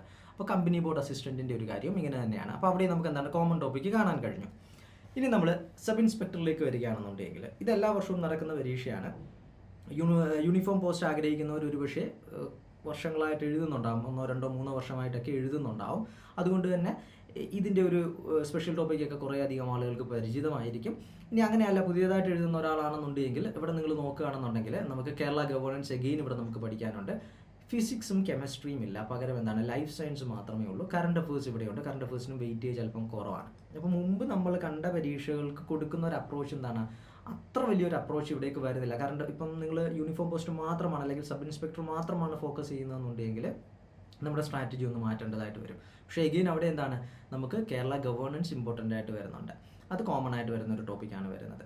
Then simple arithmetic, general English, regional language അതെല്ലാം വരുന്നുണ്ട്. അതേപോലെ തന്നെ എന്താണ് ഹിസ്റ്ററി, ജോഗ്രഫി, എക്കണോമിക്സിലേക്ക് വരുമ്പം അതിൻ്റെ വെയിറ്റേജും എന്താണ് 3 മാർക്കായിട്ട് കുറഞ്ഞിട്ടുണ്ട്. അപ്പം നിങ്ങളൊന്ന് നോക്കിക്കേ, ഫോർ എക്സാമ്പിൾ ഞാൻ പറയുകയാണ്, നിങ്ങൾ ഹിസ്റ്ററിയിൽ വളരെ ഫ്ലോപ്പാണെന്ന് വിചാരിക്കുക. ഈ 3 Kerala history, Indian history, world history എല്ലാം നിങ്ങൾക്ക് ഇനി നന്നായിട്ടൊന്നും കൂടെ പഠിക്കുകയും വേണം. അതേപോലെ തന്നെ SIക്ക് നല്ല റാങ്ക് കിട്ടുകയും വേണം എന്ന് വിചാരിക്കുകയാണെന്നുണ്ടെങ്കിൽ ഐ കുഡ് സേ ദാറ്റ്, ഞാൻ സാധാരണ അങ്ങനെ എന്താണ് ഒരു മെയിൻസ് എക്സാമിനേഷനിൽ പറയാറുണ്ട് എല്ലാ ടോപ്പിക്കുകളും ഇമ്പോർട്ടൻ്റ് ആണെന്നുള്ളത്. ഐ കുഡ് സേ ദാറ്റ് നിങ്ങൾ ഹിസ്റ്ററിയിൽ സ്പെൻഡ് ചെയ്യുന്ന സമയം പരമാവധി കുറച്ചുകൊള്ളുക. ഹിസ്റ്ററിയിൽ നിങ്ങൾ സ്പെൻഡ് ചെയ്യുന്ന സമയം പരമാവധി കുറച്ചുകൊള്ളുക. ഒഴിവാക്കണമെന്ന് ഞാൻ പറയുന്നില്ല, പരമാവധി നിങ്ങൾക്ക് കുറയ്ക്കാം. നിങ്ങൾക്ക് ഹിസ്റ്ററി അറിയത്തില്ല എന്നൊരു കാര്യം കൂടി അതിനകത്തുണ്ടെങ്കിൽ മാത്രം. കാരണം ഇനി നിങ്ങളത് പഠിക്കണം, പിന്നെ അത് റിക്കളക്ട് ചെയ്യണം, റിവൈസ് ചെയ്യണം. അതിനുള്ളൊരു സമയം കൂടെ നമ്മൾ പരിഗണിക്കുമ്പോൾ നിങ്ങൾക്ക് അറിയാവുന്ന ഒരാളാണെന്നുണ്ടെങ്കിൽ എന്താണ് ഈക്വലി തന്നെ ഹിസ്റ്ററിയും ജോഗ്രഫിയും എക്കണോമിക്സും ഒക്കെ എന്താണെന്ന് നോക്കി തന്നെ പോവുക, നമ്മുടെ നോട്ട്സിലൂടെയൊക്കെ കടന്നു പോവുക. ഞാൻ പറഞ്ഞത് അറിയാൻ വയ്യാത്ത ഒരാൾ ഇനി അത് പഠിച്ച് തുടങ്ങണമെന്ന് വിചാരിക്കുന്ന ഒരാളാണെന്നുണ്ടെങ്കിൽ, എസ്പെഷ്യലി സബ് ഇൻസ്പെക്ടറിലേക്ക് വരുമ്പോൾ നമുക്ക് കട്ട് ഓഫ് ഒക്കെ ഒരു അല്പം കുറഞ്ഞിരിക്കും, കാരണം ഫിസിക്കൽ ടെസ്റ്റും ഇൻ്റർവ്യൂ ഒക്കെ വരുന്നത് കൊണ്ട്. അപ്പോൾ അതുകൊണ്ട് തന്നെ നിങ്ങളിൽപ്പെട്ട പലർക്കും എന്താണ് ഈ പറയുന്ന ഒരു പരീക്ഷയ്ക്കുള്ള ക്വാളിഫിക്കേഷൻ കിട്ടും. അപ്പോൾ ഒരുപക്ഷെ അതിന് ശേഷമായിരിക്കും നിങ്ങൾ എന്ത് ചെയ്യുക, ഇത് സീരിയസ് ആയിട്ട് നോക്കാനൊക്കെ ചിലപ്പം തീരുമാനിക്കുന്നത്. അപ്പോൾ അങ്ങനെ വരുന്നൊരു സാഹചര്യം വരുമ്പോൾ നമുക്ക് അവിടെ എന്താണ് ഒന്ന് നമുക്കൊന്ന് കണ്ണോടിച്ചിട്ട് ഈ ഒരു ഭാഗം ഏതൊക്കെ നമുക്ക് എന്തെങ്കിലും ഒന്ന് കുറയ്ക്കാൻ പറ്റുമോ എന്നുള്ളത് നോക്കാം. കാരണം ഈ 3 മാർക്ക് വരുന്നത് കൊണ്ടാണ് ഞാൻ ഈ പറഞ്ഞത്. ഇപ്പോൾ 5 മാർക്കായിരുന്നുണ്ടെങ്കിൽ അങ്ങനെയൊന്നും ചെയ്യേണ്ടെന്ന് പറഞ്ഞിരുന്നേനെ. പക്ഷേ ഈ 3 മാർക്ക് വരുമ്പോൾ അത്രയും വാസ്റ്റ് ഏരിയ പഠിക്കുന്ന ഒരു സാഹചര്യത്തെ പറ്റിയിട്ട് ഒന്നുകൂടെ ഒന്ന് പുനഃപരിശോധിക്കുക, എന്നിട്ടൊരു തീരുമാനം എടുക്കുക. ഇവിടെ ഇത്രയും മാർക്ക് കുറയുമ്പോൾ എവിടെയാണ് ആ മാർക്ക് കയറിയിട്ടുള്ളത്? സ്പെഷ്യൽ ടോപ്പിക്കുകളിലാണ് ഈ പറയുന്ന രീതിയിലുള്ള മാർക്ക് അത്രയും കയറിയിട്ടുള്ളത്. കോൺസ്റ്റിറ്റ്യൂഷൻ ഇവിടെ കാണാൻ പറ്റിയില്ലല്ലോ. ആ കോൺസ്റ്റിറ്റ്യൂഷൻ ഇവിടെയാണ് വരുന്നത്, 7 മാർക്കിന് വരുന്നുണ്ടാവും. വളരെ ഇമ്പോർട്ടൻ്റ് ആണ്. നമ്മുടെ നാട്ടിലെ ലോയുമായി ബന്ധപ്പെട്ടിട്ടുള്ള കാര്യങ്ങളാണ്. സോ കോൺസ്റ്റിറ്റ്യൂഷൻ അതിനകത്തേക്ക് വരുന്നുണ്ട്, BNSസും അതിനകത്ത് വരുന്നുണ്ട്, BSc അതിനകത്ത് വരുന്നുണ്ട്, then right to information act വരുന്നുണ്ട്, IT ആക്ട് വരുന്നുണ്ട്, സൈക്കോളജി വരുന്നുണ്ട്. കുറച്ച് ഇലാബറേറ്റഡ് ആണ്. സൈക്കോളജിയൊക്കെ വളരെ ഡെപ്തിൽ ചോദ്യങ്ങൾ ചോദിക്കാറുള്ള ഒരു കാര്യമാണ്. അതേപോലെ തന്നെ BNSസും എന്ന് പറയുന്നത് കുറേ അധികം സെക്ഷൻസ് അടക്കം നമുക്ക് പഠിക്കാനുള്ളതാണ്. അപ്പോൾ അതിന് നമ്മൾ നല്ല രീതിയിൽ സമയം സ്പെൻഡ് ചെയ്യണം. അപ്പോൾ അവിടെ നിങ്ങൾ ഏറ്റവും അധികം ഇമ്പോർട്ടൻസ് കൊടുക്കേണ്ടത് ഈ സ്പെഷ്യൽ ടോപ്പിക്കാണ്. കോൺസ്റ്റിറ്റ്യൂഷനും അതേപോലെയുള്ള മറ്റ് ആക്റ്റുകളും അടങ്ങുന്ന ആ സ്പെഷ്യൽ ടോപ്പിക്കാണ് നിങ്ങൾ ഏറ്റവും അധികം ഇമ്പോർട്ടൻസ് കൊടുക്കേണ്ടത്. നല്ല ഡീറ്റെയിൽഡ് ആയിട്ടുള്ള ക്ലാസ്സുകൾ അതിന് നിങ്ങൾക്ക് ഉണ്ടായിരിക്കണം. സൈക്കോളജിയൊക്കെ എന്താണ്, ഇപ്പം നമ്മൾ LP UP അല്ലെങ്കിൽ സ്കൂൾ ലെവലിലൊക്കെയുള്ള എക്സാമുകൾക്ക് വേണ്ടിയിട്ടുള്ള ടീച്ചിങ് എക്സാമുകൾക്ക് വേണ്ടിയിട്ടോ അല്ലെങ്കിൽ മറ്റേതെങ്കിലും എക്സാമിൻ്റെ ഭാഗമായിട്ടുള്ള സൈക്കോളജി പഠിപ്പിച്ചതിൻ്റെയോ എക്സ്പീരിയൻസിലൊന്നും നിങ്ങൾ ആ ഒരു ടോപ്പിക്ക് കവർ ചെയ്യാൻ നിന്ന് കഴിഞ്ഞാൽ നിങ്ങൾക്ക് പാളിപ്പോവും. അപ്പോൾ അതിന് വളരെ നല്ല രീതിയിലുള്ള ക്ലാസ്സുകൾ തന്നെ ആയിരിക്കണം വേണ്ടത്. സൈക്കോളജിയൊക്കെ ഡീറ്റെയിൽഡ് ആയിട്ട് തന്നെ നമ്മൾ മനസ്സിലാക്കേണ്ടതായിട്ട് വരും. കാരണം സൈക്കോളജിയിൽ ചോദിക്കുന്ന ചില ചോദ്യങ്ങൾ അത്രയും ഡെപ്തിലുള്ളതാണ്. ഈവൻ പഠിപ്പിക്കുന്ന അധ്യാപകർ പോലും എക്സ്പെക്റ്റ് ചെയ്യാത്ത ടൈപ്പ് ഓഫ് ഡെപ്തിലുള്ള ചോദ്യങ്ങളും ചോദിക്കാറുണ്ട്. അപ്പോൾ അതിൽ ഇത്രയേ ഉള്ളൂ. അത് ഡിഫിക്കൽട്ടാണ് അല്ലെങ്കിൽ അത് പഠിച്ചാൽ കിട്ടില്ല എന്നുള്ളതല്ല, അതിൻ്റെ പഠനത്തിൻ്റെ നിലവാരം നമ്മൾ അത്രത്തോളം ഉയർത്തണം എന്നുള്ളതാണ് അത് സൂചിപ്പിക്കുന്നത്. അത് വളരെ വളരെ ഇമ്പോർട്ടൻ്റ് ആണ്. പിന്നെ 45 മാർക്കിൻ്റെ സ്പെഷ്യൽ ടോപ്പിക്ക് കൂടിയിട്ടാണ്. അത് സ്പെഷ്യലായിട്ട് തന്നെ നമ്മൾ പഠിക്കേണ്ട ഒരു ഭാഗമാണതെന്ന് പറയുന്നത്. അപ്പോൾ അത് പഠിക്കണമെങ്കിൽ അത്യാവശ്യം സമയം വേണം. കാരണം പുതിയ ടോപ്പിക്കാണ്, നിയമങ്ങളാണ്, സെക്ഷൻസ് കാണാതെ പഠിക്കാനുണ്ട്, നിയമവശങ്ങളെ പറ്റിയിട്ടൊക്കെ അറിയാനുണ്ട്. പിന്നെ ലോജിക്ക് നന്നായിട്ട് അപ്ലൈ ചെയ്യേണ്ട ഒരു സാഹചര്യം വരും. കാരണം BNSലൊക്കെ ചില കുറ്റകൃത്യങ്ങളുടെ സാഹചര്യങ്ങളൊക്കെ മെൻഷൻ ചെയ്യുമ്പം നമ്മളൊന്ന് വായിച്ചാൽ തന്നെ നമുക്ക് എന്താണ് ചില ചോദ്യങ്ങളുടെ ഉത്തരം കിട്ടും നമുക്ക് അത്യാവശ്യം. അപ്പോൾ നമ്മളുടെ ആ ഒരു ലോജിക്ക് പഠിക്കുന്ന സമയത്തും അത് അതേപോലെ ബൈഹേർട്ട് ചെയ്യാനല്ല നമ്മൾ ശ്രമിക്കേണ്ടത്. സെക്ഷനും അതിൻ്റെ ശിക്ഷകളും നമ്മൾ ബൈഹേർട്ട് ചെയ്യേണ്ടി വരും. അതല്ലാതെയുള്ള ആ ഒരു സിറ്റുവേഷനും മറ്റു കാര്യങ്ങളൊക്കെ നമ്മൾ എന്താണ് ഒന്ന് വിഷ്വലൈസ് ചെയ്തൊക്കെ പഠിക്കേണ്ട ഒരു സാഹചര്യമായിരിക്കും വരുന്നത്. അപ്പോൾ രണ്ടും അതിലേക്ക് കടന്നു വരുന്നുണ്ട്. ബൈഹേർട്ട് ചെയ്യേണ്ട ഭാഗങ്ങളും വരുന്നുണ്ട്, അതേപോലെ തന്നെ എന്താണ് ഈ പറയുന്നത് പോലെ ഒരു ലോജിക്കൽ തിങ്കിങ് നമ്മൾ കൊണ്ടുവരേണ്ടതായിട്ട് വരുന്നുണ്ട്. അപ്പോൾ അത് നന്നായിട്ട് പ്രിപ്പയർ ചെയ്യണം. നിങ്ങളുടെ മെയിൻസിൽ ഒരു 50-50 എന്നുള്ളൊരു രീതിയിൽ, അല്ലെങ്കിൽ മോർ ദാൻ 50% ടൈമും സബ് ഇൻസ്പെക്ടറിന് വേണ്ടി പഠിക്കുന്നവർ സ്പെഷ്യൽ ടോപ്പിക്കിന് വേണ്ടിയിട്ട് തന്നെ ആയിരിക്കണം യൂട്ടിലൈസ് ചെയ്യേണ്ടത്. അപ്പോൾ അതിന് അത്രയും സമയം സ്പെൻഡ് ചെയ്യുന്നത് കൊണ്ടാണ് ഞാൻ പറഞ്ഞത്, ഇൻ കേസ് നിങ്ങളുടെ ജനറൽ നോളജിൻ്റെ അണ്ടറിലുള്ള ഹിസ്റ്ററിയിൽ എന്തെങ്കിലും തരത്തിൽ നിങ്ങൾക്ക് ബുദ്ധിമുട്ടുള്ളവരാണെന്നുണ്ടെങ്കിൽ അതൊന്ന് റീതിങ്ക് ചെയ്യുക. അതിനകത്ത് കൂടുതൽ ഇമ്പോർട്ടൻസ് കൊടുക്കണോ വേണ്ടയോ എന്നുള്ള കാര്യം റീതിങ്ക് ചെയ്യുക. അങ്ങനെ റീതിങ്ക് ചെയ്ത് ഒഴിവാക്കുന്നു എന്നുണ്ടെങ്കിൽ മറ്റ് ടോപ്പിക്കുകൾ അത്രയും നല്ല രീതിയിൽ തന്നെ നിങ്ങൾ എന്ത് ചെയ്യുക, നോക്കി വെക്കുക. കാരണം മറ്റൊരു അഡ്വാൻറ്റേജ് ഉള്ളത്, മുമ്പ് പറഞ്ഞതുപോലെ നമുക്കിതിനകത്ത് ഒരു ഇൻ്റർവ്യൂവും ഒക്കെ വരുന്നത് കൊണ്ട്, അല്ലെങ്കിൽ ഫിസിക്കൽ ടെസ്റ്റും ഒക്കെ വരുന്നത് കൊണ്ട് കട്ട് ഓഫ് ഒരുപാട് അങ്ങ് മുകളിലേക്ക് പോവില്ല എന്നുള്ളതാണ്. അപ്പോൾ അതുകൂടി നോക്കിക്കൊണ്ട് വേണം സബ് ഇൻസ്പെക്ടറിൻ്റെ ഒരു സ്ട്രാറ്റജി ഡെവലപ്പ് ചെയ്യേണ്ടത്. അപ്പോൾ ഇവിടെയും നമുക്ക് എന്താണ് കറണ്ട് അഫേഴ്സ് പഠിക്കാനുണ്ട്. അപ്പോൾ കറണ്ട് അഫേഴ്സ് എല്ലായിടവും നമുക്ക് എന്താണ് മെയിൻസ് നോക്കണം എന്നുള്ളതാണ്. പിന്നെ അതേപോലെ തന്നെ ലൈഫ് സയൻസും കേരള ഗവേണൻസും ഇവിടെ കോമൺ ആയിട്ട് വരുന്നൊരു ഭാഗമാണ്. നെക്സ്റ്റ് ഈസ് അസിസ്റ്റൻറ്റ് ജയിലർ അല്ലെങ്കിൽ എക്സൈസ് ഇൻസ്പെക്ടർ. അസിസ്റ്റൻറ്റ് ജയിലറുടെയും എക്സൈസ് ഇൻസ്പെക്ടറിൻ്റെയും കാര്യം നോക്കുകയാണെന്നുണ്ടെങ്കിൽ ഇതുവരെ നമ്മൾ കണ്ടുവന്നതുപോലെ തന്നെയാണ് ഇവിടെയും വന്നത്. ഇവിടെ കോൺസ്റ്റിറ്റ്യൂഷന് കുറച്ചും കൂടി ഒരു പ്രാധാന്യം വന്നിട്ടുണ്ട്. വളരെ നല്ല കാര്യമാണ് കോൺസ്റ്റിറ്റ്യൂഷൻ. കാരണം എല്ലാവർക്കും അറിയാവുന്ന ഒരു ടോപ്പിക്കാണ്, എല്ലാവരും എപ്പോഴും ആദ്യം പഠിക്കുന്നതും നന്നായിട്ട് റിവൈസ് ചെയ്യുന്നതൊക്കെ ആയിട്ടുള്ളൊരു കാര്യമാണ്. ഒരു നല്ല ചോദ്യപേപ്പർ ആണെന്നുണ്ടെങ്കിൽ അത്യാവശ്യം നല്ല രീതിയിൽ സ്കോർ ചെയ്യാനും പറ്റുന്നതാണ്. അതൊരു വലിയ അഡ്വാൻറ്റേജ് ആണ് കോൺസ്റ്റിറ്റ്യൂഷന് കുറച്ചും കൂടെ എക്സ്ട്രാ മാർക്ക് കിട്ടുന്നത്. ഇതോടൊപ്പം തന്നെ നമ്മൾ മുമ്പ് കണ്ട common topic Kerala governance, life science, physics, chemistry 5, 4, 3, 3 മാർക്കിന് ചോദിക്കുന്നു. ചെറിയ രീതിയിലുള്ള വേരിയേഷൻസേ വരുന്നുള്ളൂ, എന്നിരുന്നാലും എന്താണ് മോറോലെസ് ആ ഒരു മാർക്കിന് ചോദിക്കുന്നു. കറണ്ട് അഫേഴ്സ് 8 മാർക്കിനാണ് വരുന്നത്. കറണ്ട് അഫേഴ്സ് എന്ന് പറയുന്നത് 8 മാർക്കിനാണ്, ഇമ്പോർട്ടൻറ്റ് തന്നെയാണ്. 15 മാർക്കിന് ചോദിച്ചില്ലെങ്കിൽ പോലും കറണ്ട് അഫേഴ്സ് 8 മാർക്കിന് ചോദിക്കുന്നത് ഇമ്പോർട്ടൻ്റ് ആണ്. അപ്പോൾ ആ ടോപ്പിക്കുകൾ അത്രയും ക്ലബ് ചെയ്ത് ഇവിടെയും നമുക്ക് പരീക്ഷയ്ക്ക് ധൈര്യമായിട്ട് പോകാൻ പറ്റും. അപ്പോൾ ഇവിടെ വ്യത്യാസം വരുന്നത് എവിടെയാണ്? 80 മാർക്കിൻ്റെ ചോദ്യങ്ങൾ മാറ്റി നിർത്തിക്കഴിഞ്ഞാൽ 20 മാർക്കിന് സ്പെഷ്യൽ ടോപ്പിക്കുണ്ട്. 20 മാർക്കിൻ്റെ സ്പെഷ്യൽ ടോപ്പിക്ക്, എക്സൈസ് റിലേറ്റഡ് ആയിട്ടുള്ള സ്പെഷ്യൽ ടോപ്പിക്കും ഉണ്ടാകും. അത് ആ എക്സൈസ് ഇൻസ്പെക്ടറിന്, അസിസ്റ്റൻറ്റ് ജയിലറിന് ജയിലർ റിലേറ്റഡ് ആയിട്ടുള്ള അല്ലെങ്കിൽ ജയിലിൻ്റെ റൂളുമായിട്ട് ബന്ധപ്പെട്ടുകൊണ്ടുള്ള കാര്യങ്ങളുമൊക്കെ ആയിരിക്കും, പ്രിസൺ റൂളുമായിട്ട് ബന്ധപ്പെട്ടുകൊണ്ടുള്ള കാര്യങ്ങളായിരിക്കും വരുന്നത്.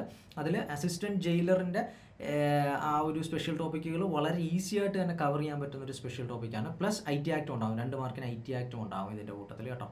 18 മാർക്കിനും 2 മാർക്കിന് IT ആക്റ്റുമാണ് രണ്ടിനും വരുന്നത്. രണ്ടിൻ്റെയും സ്പെഷ്യൽ ടോപ്പിക്കിൽ വരുന്നത് അതായത് ജോബ് നേച്ചറിലുള്ള 18 മാർക്കിൻ്റെ ചോദ്യങ്ങളും 2 മാർക്കിൻ്റെ IT ആക്റ്റുമായിരിക്കും ഉണ്ടാകുന്നത്.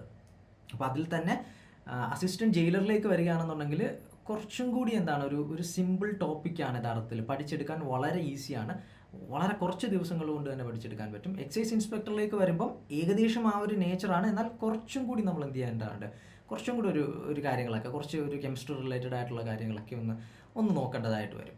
അപ്പോൾ അതിൽ ഇൻട്രസ്റ്റഡ് അല്ലാന്നുണ്ടെങ്കിൽ നമുക്ക് കുറച്ച് എന്താണ് ഡിഫിക്കൽറ്റി ഫീൽ ചെയ്യാനുള്ളൊരു സാധ്യതയുണ്ട്. അപ്പോൾ ഇതിൽ രണ്ടിലും എളുപ്പം അസിസ്റ്റൻറ്റ് ജയിലറാണ്, പക്ഷേ വേക്കൻസി അറിയാമല്ലോ, അതനുസരിച്ചിട്ട് കുറവായിരിക്കും എന്നുള്ളതാണ്.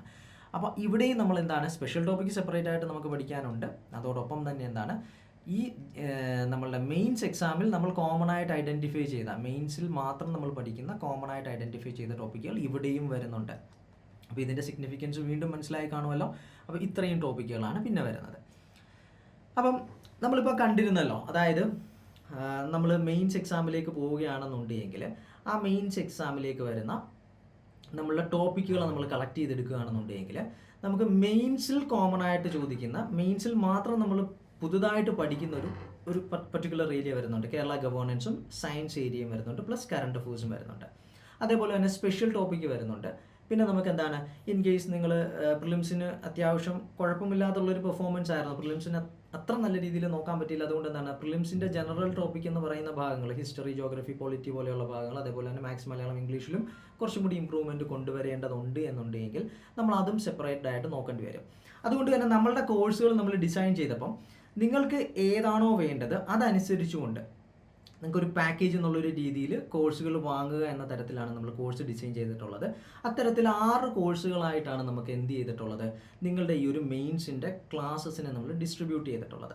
അപ്പോൾ ഇത് എന്തുകൊണ്ട് അങ്ങനെ ചെയ്തു എന്ന് ചോദിച്ചു കഴിഞ്ഞാൽ, അതായത് നിങ്ങളൊരു പക്ഷേ ആദ്യമായിട്ട് പരീക്ഷ എഴുതുന്നവരെ സംബന്ധിച്ചിടത്തോളം ഇതിങ്ങനെയൊന്നും സോർട്ട് ചെയ്തെടുക്കാൻ അറിയില്ല, എനിക്കൊരു സ്പെഷ്യൽ ടോപ്പിക്കൊന്നും ആയിട്ടല്ല, എനിക്ക് സബ് ഇൻസ്പെക്ടറിൻ്റെ ഒരു കോഴ്സ് ഫുള്ളായിട്ട് വേണം, അതല്ലെന്നുണ്ടെങ്കിൽ യൂണിവേഴ്സിറ്റി അസിസ്റ്റൻറ്റിൻ്റെ ഒരു കോഴ്സ് ഫുള്ളായിട്ട് വേണം, അങ്ങനെയൊക്കെ തുടങ്ങിയിട്ടുള്ള അഭിപ്രായങ്ങളൊക്കെ ചിലപ്പോൾ ഉണ്ടായേക്കാം, അല്ലെങ്കിൽ നിങ്ങൾക്കൊരു കൺഫ്യൂഷൻ വന്നേക്കാം. അപ്പോൾ അതിനെ അസിസ്റ്റ് ചെയ്യാനായിട്ട് നമ്മളുണ്ട്. അപ്പോൾ നിങ്ങൾ കോൺടാക്ട് ചെയ്തിരുന്നാൽ മതി. നിങ്ങൾ ഏത് കോഴ്സിനാണോ പഠിക്കാൻ ആഗ്രഹിക്കുന്നത് അതിൽ നിങ്ങൾ ഏതൊക്കെ കോഴ്സുകളാണ് വാങ്ങേണ്ടത് എന്നുള്ളൊരു കാര്യം നിങ്ങൾക്ക് കിട്ടും.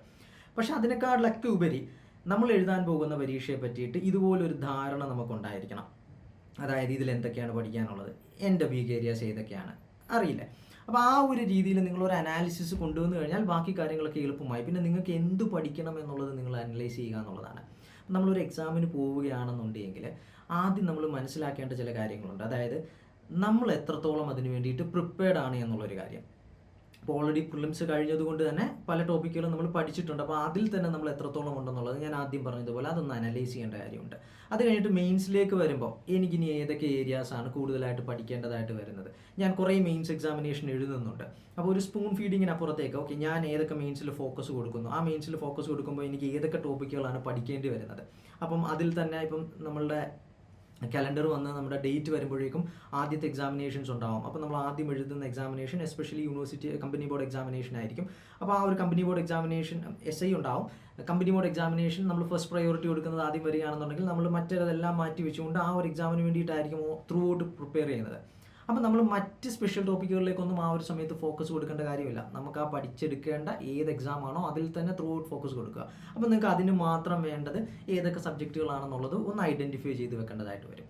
പിന്നെ അതേപോലെ തന്നെ എല്ലാവരും പ്രിലിംസിന് വേണ്ടിയിട്ട് പ്രിപ്പയർ ചെയ്തിട്ടുള്ളവരാണ്. ഇപ്പം നമ്മളുടെ ബാച്ചസിലും ജോയിൻ ചെയ്ത സ്റ്റുഡൻസ് ഒരുപാടുണ്ട്. അപ്പോൾ അവർക്കെല്ലാം തന്നെ എന്താണ്, ലാസ്റ്റ് ഇയർ മുതൽ പ്രിപ്പയർ ചെയ്ത് തുടങ്ങിയപ്പം പ്രത്യേകിച്ച് ഓൺലൈൻ സെഷൻസിൽ നമ്മുടെ ആപ്ലിക്കേഷൻ ത്രൂ ക്ലാസ്സസ് പ്രൊവൈഡ് ചെയ്യുന്ന സമയത്ത് നിങ്ങളുടെ ആ ഒരു വാലിഡിറ്റി എന്ന് പറയുന്നത് ഈ വർഷത്തെ അവസാനത്തെ മെയിൻസ് വരെ ആയിരുന്നു. അത് ഓൾമോസ്റ്റ് എല്ലാം നിങ്ങളിപ്പോൾ ഏതൊരു പ്ലാറ്റ്ഫോമിലൂടെ പഠിക്കുന്ന ആളാണെന്നുണ്ടെങ്കിലും നിങ്ങളുടെ വാലിഡിറ്റി അല്ലെങ്കിൽ നിങ്ങൾക്ക് ആ ഒരു കോഴ്സിൻ്റെ അവൈലബിലിറ്റി എന്ന് പറയുന്നത് ഈ വർഷം അവസാനത്തെ മെയിൻസ് വരെ അല്ലെങ്കിൽ ഈ വർഷം ത്രൂ ഔട്ട് നിങ്ങൾക്ക് എന്തായിരിക്കും, അതിനൊരു വാലിഡിറ്റി ഉണ്ടാകും. അപ്പോൾ സ്വാഭാവികമായിട്ടും എന്താണ്, പ്രിലിംസിന് നമുക്കുള്ള കോമൺ ടോപ്പിക്കുകൾ വീണ്ടും നമ്മൾ എന്താണ് ഒരു ക്ലാസ് ആയിട്ട് കാണേണ്ട കാര്യമില്ല, റിപ്പീറ്റഡ് ആയിട്ട് ക്ലാസ്സുകളിലേക്ക് പോകേണ്ട കാര്യമില്ല. പഠിക്കുന്ന ഒരാളിനെ സംബന്ധിച്ചിടത്തോളം ക്ലാസ്സുകൾ എത്രയും പെട്ടെന്ന് കണ്ടു തീർത്തതിന് ശേഷം നിങ്ങൾ പഠിക്കുക എന്ന് പറയുന്ന ഒരു പ്രോസസ്സാണ് അടുത്തത് ചെയ്യേണ്ടത്. അപ്പോൾ ഓൾറെഡി നിങ്ങൾ ഹിസ്റ്ററിയുടെ ക്ലാസ് കണ്ടു തീർന്നവരാണെന്നുണ്ടെങ്കിൽ പിന്നെ നിങ്ങൾ ആ ക്ലാസ്സിലേക്ക് തിരിച്ചു പോകേണ്ട, ആ ക്ലാസ്സിന് പുതിയ അപ്ഡേഷൻസ് ഒന്നും ഉണ്ടാവില്ല. നിങ്ങൾ എന്ത് ചെയ്യുക, നിങ്ങളുടെ നോട്ടിലേക്ക് പുതിയ കാര്യങ്ങൾ വന്നിട്ടുണ്ടെങ്കിൽ ആഡ് ചെയ്യുക, പുതിയ കാര്യങ്ങൾ വായിച്ചിട്ടുണ്ടെങ്കിൽ അല്ലെങ്കിൽ ഈ കഴിഞ്ഞ പ്രിലിംസിന് വന്നിട്ടുള്ള ചില ഏരിയാസ് വെച്ചുകൊണ്ട് നിങ്ങൾ അതിലേക്ക് എന്ത് ചെയ്യുക, ഒരു അപ്ഡേഷൻസ് കൊണ്ടുവരിക എന്നുള്ളതാണ്. കാരണം നമുക്ക് വളരെ ഷോർട്ട് പീരീഡ് ഓഫ് ടൈം ആണുള്ളത്. 1 ഇയർ എക്സ്റ്റെൻസീവായിട്ടിരുന്ന് പ്രിലിംസിന് പഠിച്ച പോലെ ഒന്നും നമുക്ക് പഠിക്കാനുള്ള സമയം കിട്ടത്തില്ല. അപ്പോൾ അതുകൊണ്ട് നിങ്ങൾ വീണ്ടും പഠിച്ച ക്ലാസ്സുകളിൽ എടുത്തു വെച്ച് കണ്ട് പിന്നെ അതിൻ്റെ നോട്ട് ഉണ്ടാക്കി ഒരിക്കൽ കൂടി എന്നുള്ളൊരു രീതിയിലോട്ടൊന്നും പോകാൻ നിൽക്കരുത്. ഇൻ കേസ് നിങ്ങൾക്ക് അങ്ങനെ വേണമെന്നുണ്ടെങ്കിൽ നിങ്ങൾക്ക് ഓൾറെഡി ക്ലാസ്സുകൾ എന്താണ് ആക്സസ് ഉണ്ട്.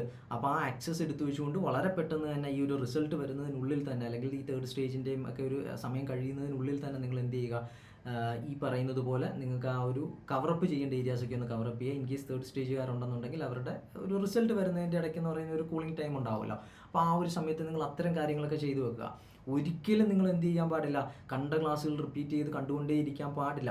പഠനത്തിന് ഏറ്റവും ആദ്യം വേണ്ടത് കാര്യങ്ങൾ മനസ്സിലാക്കി അത് നോട്ടാക്കി നമുക്ക് വേണ്ട രീതിയിൽ 1 or 2 ടൈംസ് റിവിഷനൊക്കെ കഴിഞ്ഞവരാണ് നിങ്ങൾ, ഒരു എക്സാം തന്നെ അറ്റൻഡ് ചെയ്തവരാണ്. അപ്പോൾ നിങ്ങൾ ഇനി എന്ത് ചെയ്യുക, നിങ്ങളുടെ നോട്ടിലേക്ക് തിരിച്ചു പോയി റിവിഷൻസ് സ്റ്റാർട്ട് ചെയ്യുക എന്നുള്ളതാണ്. അതേപോലെ തന്നെ ടെസ്റ്റ് മാക്സിമം അറ്റൻഡ് ചെയ്യാൻ പറ്റുന്നുണ്ടെങ്കിൽ ആ ടെസ്റ്റുകൾ അറ്റൻഡ് ചെയ്യുക എന്നുള്ളതാണ്. അതാണ് നമ്മൾ ചെയ്യേണ്ട ഒരു കാര്യം എന്ന് പറയുന്നത്. അപ്പോൾ അത് മനസ്സിലുണ്ടായിരിക്കുക.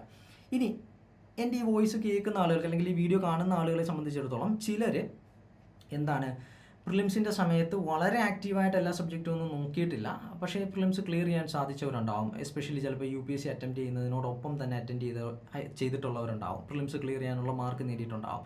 മെയിൻസിലേക്ക് വരുമ്പോഴായിരിക്കും കേരള സ്പെസിഫിക് ടോപ്പിക്കുകളും അല്ലെങ്കിൽ PSC സ്പെസിഫിക് ടോപ്പിക്കുകളൊക്കെ പഠിക്കാനായിട്ട് തുടങ്ങുന്നത്. അങ്ങനെയുള്ളവരാണെന്നുണ്ടെങ്കിൽ നിങ്ങൾക്ക് എന്ത് ചെയ്യാം, അതിന് വേണ്ടിയിട്ട് ഒരു സെപ്പറേറ്റ് കോഴ്സ് എന്നുള്ളൊരു രീതിയിൽ ആ ഒരു ടോപ്പിക്കുകൾ മാത്രമായിട്ട് വേണമെന്നുണ്ടെങ്കിൽ അല്ലെങ്കിൽ ഒരു ഫുൾ കോഴ്സ് സ്പെഷ്യൽ ടോപ്പിക് അടക്കമുള്ള ഒരു ഫുൾ കോഴ്സ് കിട്ടുന്നുണ്ടെങ്കിൽ അത് നിങ്ങൾക്ക് ഒരു ബിഗിൻ ചെയ്ത് തുടങ്ങാം. ആ കോഴ്സിലേക്ക് ജോയിൻ ചെയ്ത് അത് പഠിച്ച് തുടങ്ങാൻ പറ്റും. അപ്പോൾ അതൊക്കെ നിങ്ങളുടെ എന്താണ് പ്രിപ്പറേഷൻ്റെ ഏർലി സ്റ്റേജസ്, ഫസ്റ്റ് മന്തിൽ തന്നെ അത് എന്ത് ചെയ്യുക, പരമാവധി കംപ്ലീറ്റ് ചെയ്യാൻ ശ്രമിക്കുക. അപ്പോൾ ഇൻ കേസ് നിങ്ങൾക്ക് സെപ്പറേറ്റ് ആയിട്ട് അങ്ങനെ ഒരു കാര്യം വേണമെന്നുണ്ടെങ്കിലും നമ്മുടെ ഈ കോഴ്സിൻ്റെ ഭാഗമായിട്ട് അത് വരുന്നുണ്ട്. സോ ഞാൻ പറഞ്ഞു വന്നത് ഇത്രയേ ഉള്ളൂ. ക്ലാസ്സുകളും മറ്റു കാര്യങ്ങളുമൊക്കെ നമുക്ക് കുറച്ച് സമയം എടുക്കുന്നതാണ്, അത് കണ്ടു തീർക്കുന്നതിനും അത് അനുസരിച്ച് നോട്ട് പ്രിപ്പയർ ചെയ്യുന്നതിനുമൊക്കെ. അതൊക്കെ നിങ്ങൾ ഓൾറെഡി ചെയ്തവരാണെങ്കിൽ വീണ്ടും അത് ചെയ്തുകൊണ്ടേയിരിക്കുന്ന ഒരു പ്രവൃത്തി ഒഴിവാക്കുക.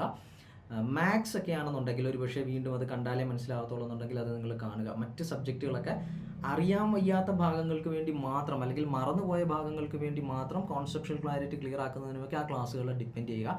അല്ലാതെ വീണ്ടും ആദ്യം മുതൽ ക്ലാസ്സുകൾ കാണുന്ന ഒരു രീതി പരമാവധി ഒഴിവാക്കുക. ഇനി നമുക്ക് ഫ്രഷ് ടോപ്പിക്കുകളിലേക്ക് വരികയാണെന്നുണ്ടെങ്കിൽ നമ്മുടെ കോഴ്സിൽ ഡിസൈൻ ചെയ്തിട്ടുള്ള ആദ്യത്തെ കോഴ്സ് എന്ന് പറയുന്നത്, നിങ്ങൾക്ക് ആപ്ലിക്കേഷനിൽ നിങ്ങൾക്ക് ഈ കോഴ്സുകൾ അവൈലബിൾ ആയിരിക്കും.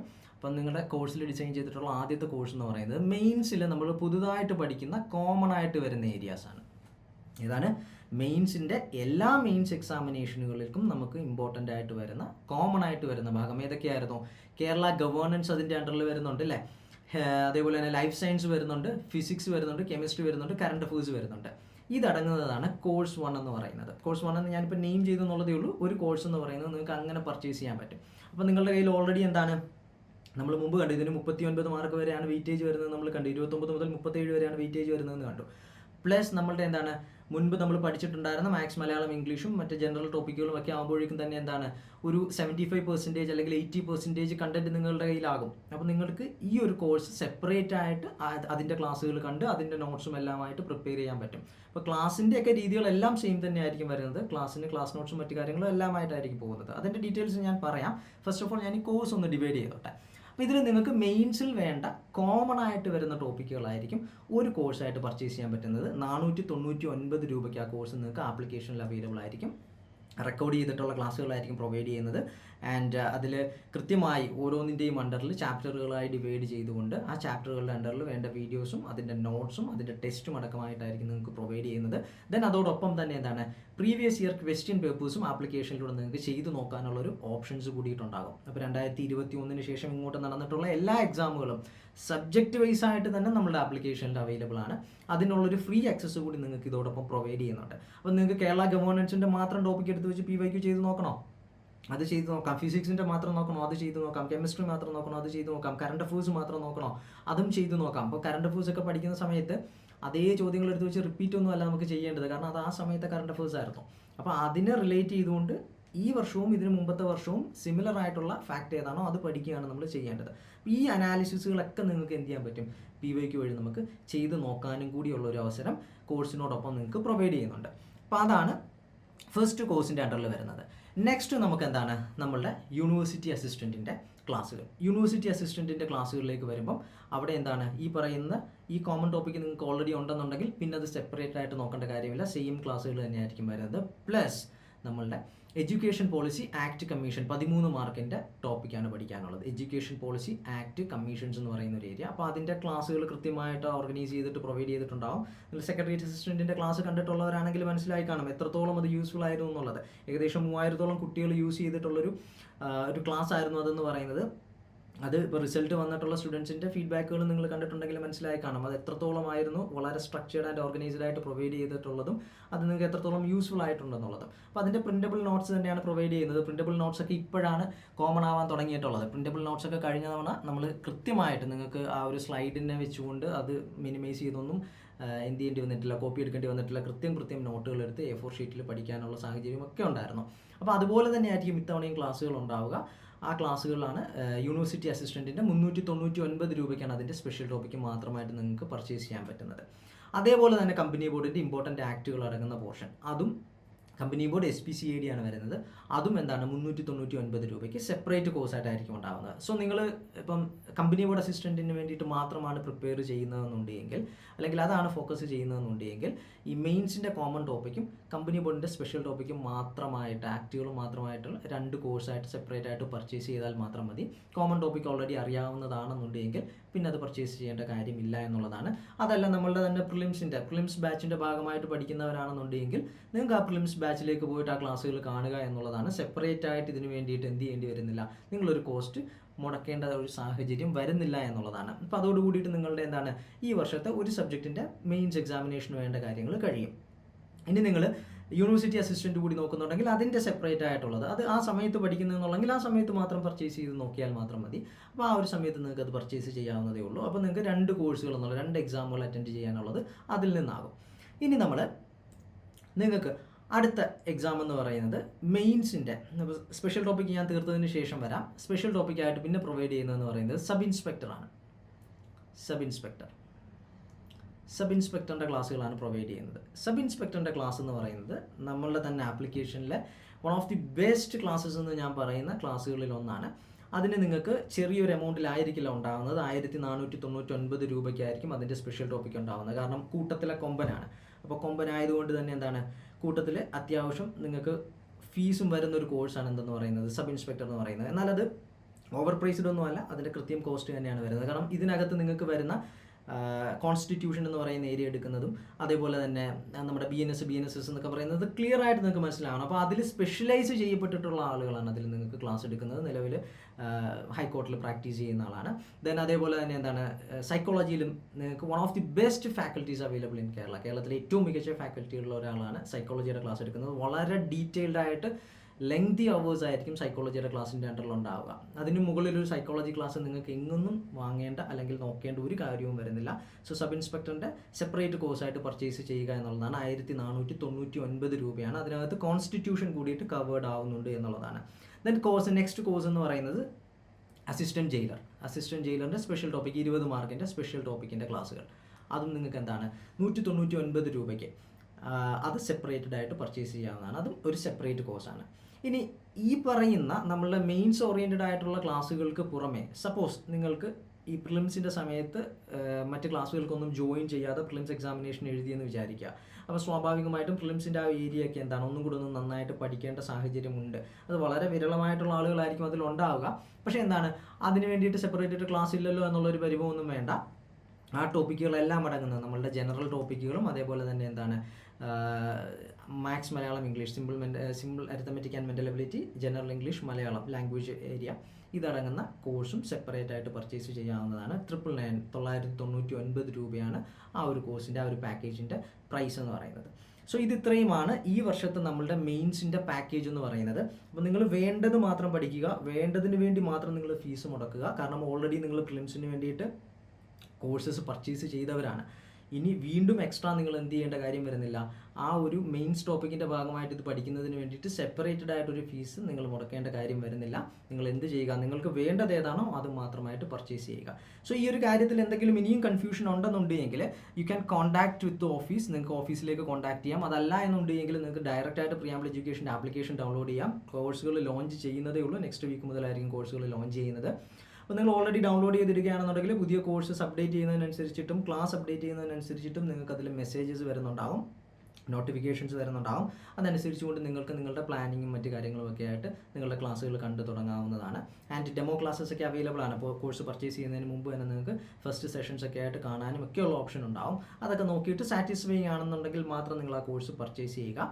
ആൻഡ് ഇനി അതല്ല, ഞാൻ ഈ പറഞ്ഞതിനും അപ്പുറത്തേക്ക് ക്ലാരിറ്റി വേണമെന്നുണ്ടെങ്കിൽ ഈ കോൺടാക്ട് നമ്പറിലൊന്ന് മെസ്സേജ് ചെയ്താൽ മാത്രം മതി. വാട്സപ്പ് നമ്പറാണ്, നിങ്ങൾക്ക് മെസ്സേജ് ചെയ്യാം. നിങ്ങളെ അസിസ്റ്റ് ചെയ്യാൻ ആളുണ്ടാവും. അതല്ലെന്നുണ്ടെങ്കിൽ ഫ്രീ ആയിട്ട് വിളിക്കാവുന്നതേ ഉള്ളൂ. ഓഫീസ് ടൈമിൽ എപ്പോൾ വേണമെന്നുണ്ടെങ്കിൽ നിങ്ങൾക്ക് വിളിക്കാം. നിങ്ങളെ അസിസ്റ്റ് ചെയ്യാൻ ആളുണ്ടാവും. നിങ്ങൾക്ക് വേണ്ട തരത്തിലുള്ള, ഇൻ കേസ് നിങ്ങൾ ഇനി കോഴ്സ് തന്നെ പർച്ചേസ് ചെയ്യുന്നില്ലെന്ന് വിചാരിക്കുക, സെൽഫ് സ്റ്റഡിക്കാണ് ആഗ്രഹിക്കുന്നത്, അല്ലെങ്കിൽ മെറ്റീരിയൽസ് കളക്ട് ചെയ്ത് വായിച്ചിട്ടാണ് പഠിക്കാൻ ആഗ്രഹിക്കുന്നുണ്ടെങ്കിൽ പോലും if you want to have a mentorship, നിങ്ങൾക്ക് ഒരു മെൻറ്റർഷിപ്പ് വേണം, അതല്ലെന്നുണ്ടെങ്കിൽ നിങ്ങൾക്ക് കുറച്ചുകൂടി ക്ലാരിറ്റി വേണം പഠിക്കുന്നതിനെ പറ്റിയിട്ട്, അങ്ങനെ തുടങ്ങി നിങ്ങൾക്ക് PSC പരീക്ഷയുമായി ബന്ധപ്പെട്ടുകൊണ്ട് എന്ത് സംശയങ്ങളുണ്ടെങ്കിൽ പോലും നിങ്ങൾക്ക് എന്ത് ചെയ്യാം, ഏത് സമയത്തും മെസ്സേജ് ചെയ്യാം.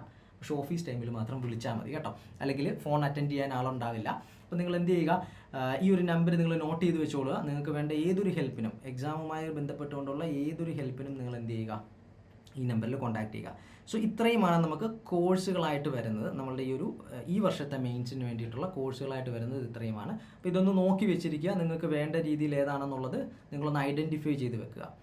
ഇനി നമുക്ക് ഈ പഠിക്കുന്നതിനുള്ളൊരു മോട്ടിവേഷനും എത്രത്തോളം പഠിക്കണം തുടങ്ങിയ കാര്യങ്ങളൊക്കെ ഉണ്ട്. കാരണം നമ്മളിപ്പം പ്രിലിംസ് എക്സാമിനേഷനിലേക്ക് വരികയാണെന്നുണ്ടെങ്കിൽ പ്രിലിംസിൽ നമുക്ക് ഈ കഴിഞ്ഞു പോയിട്ടുള്ള ഒരു പരീക്ഷയുടെയൊക്കെ ഒരു ഐഡിയ വെച്ചിട്ട് നമ്മൾ പറഞ്ഞിട്ടുണ്ടായിരുന്നു. അതായത് നമുക്കൊരു 45 എബോവ് മാർക്ക് ഉണ്ടെങ്കിൽ സാധ്യതകളുണ്ട്. പ്രത്യേകിച്ച് നമുക്ക് കമ്പനി ബോർഡിൻ്റെയൊക്കെ ആയതുകൊണ്ട് തന്നെ എന്താണ് കട്ട് ഓഫ് കുറച്ച് കുറഞ്ഞിരിക്കും എന്നുള്ളത്. അതല്ല നിങ്ങൾക്കൊരു 50 എബോവ് ആണെന്നുണ്ടെങ്കിൽ അഷ്വേർഡ് ആണ്, നമുക്ക് എന്ത് ചെയ്യാൻ പറ്റും. കാരണം ഇത്തവണത്തെ പ്രിലിംസ് കുറച്ച് ഡിഫിക്കൽട്ടായിരുന്നു, മീൻസ് മുൻ വർഷങ്ങളെ അപേക്ഷിച്ച് കുറച്ച് ഡിഫിക്കൽട്ടായിരുന്നു. അപ്പോൾ അങ്ങനെ വെച്ച് നോക്കുകയാണെന്നുണ്ടെങ്കിലും എന്താണ് നമുക്ക് ഒരു കട്ട് ഓഫ് മാർക്ക് ക്ലിയർ ചെയ്യാൻ സാധിക്കും എന്നുള്ളതായിരുന്നു.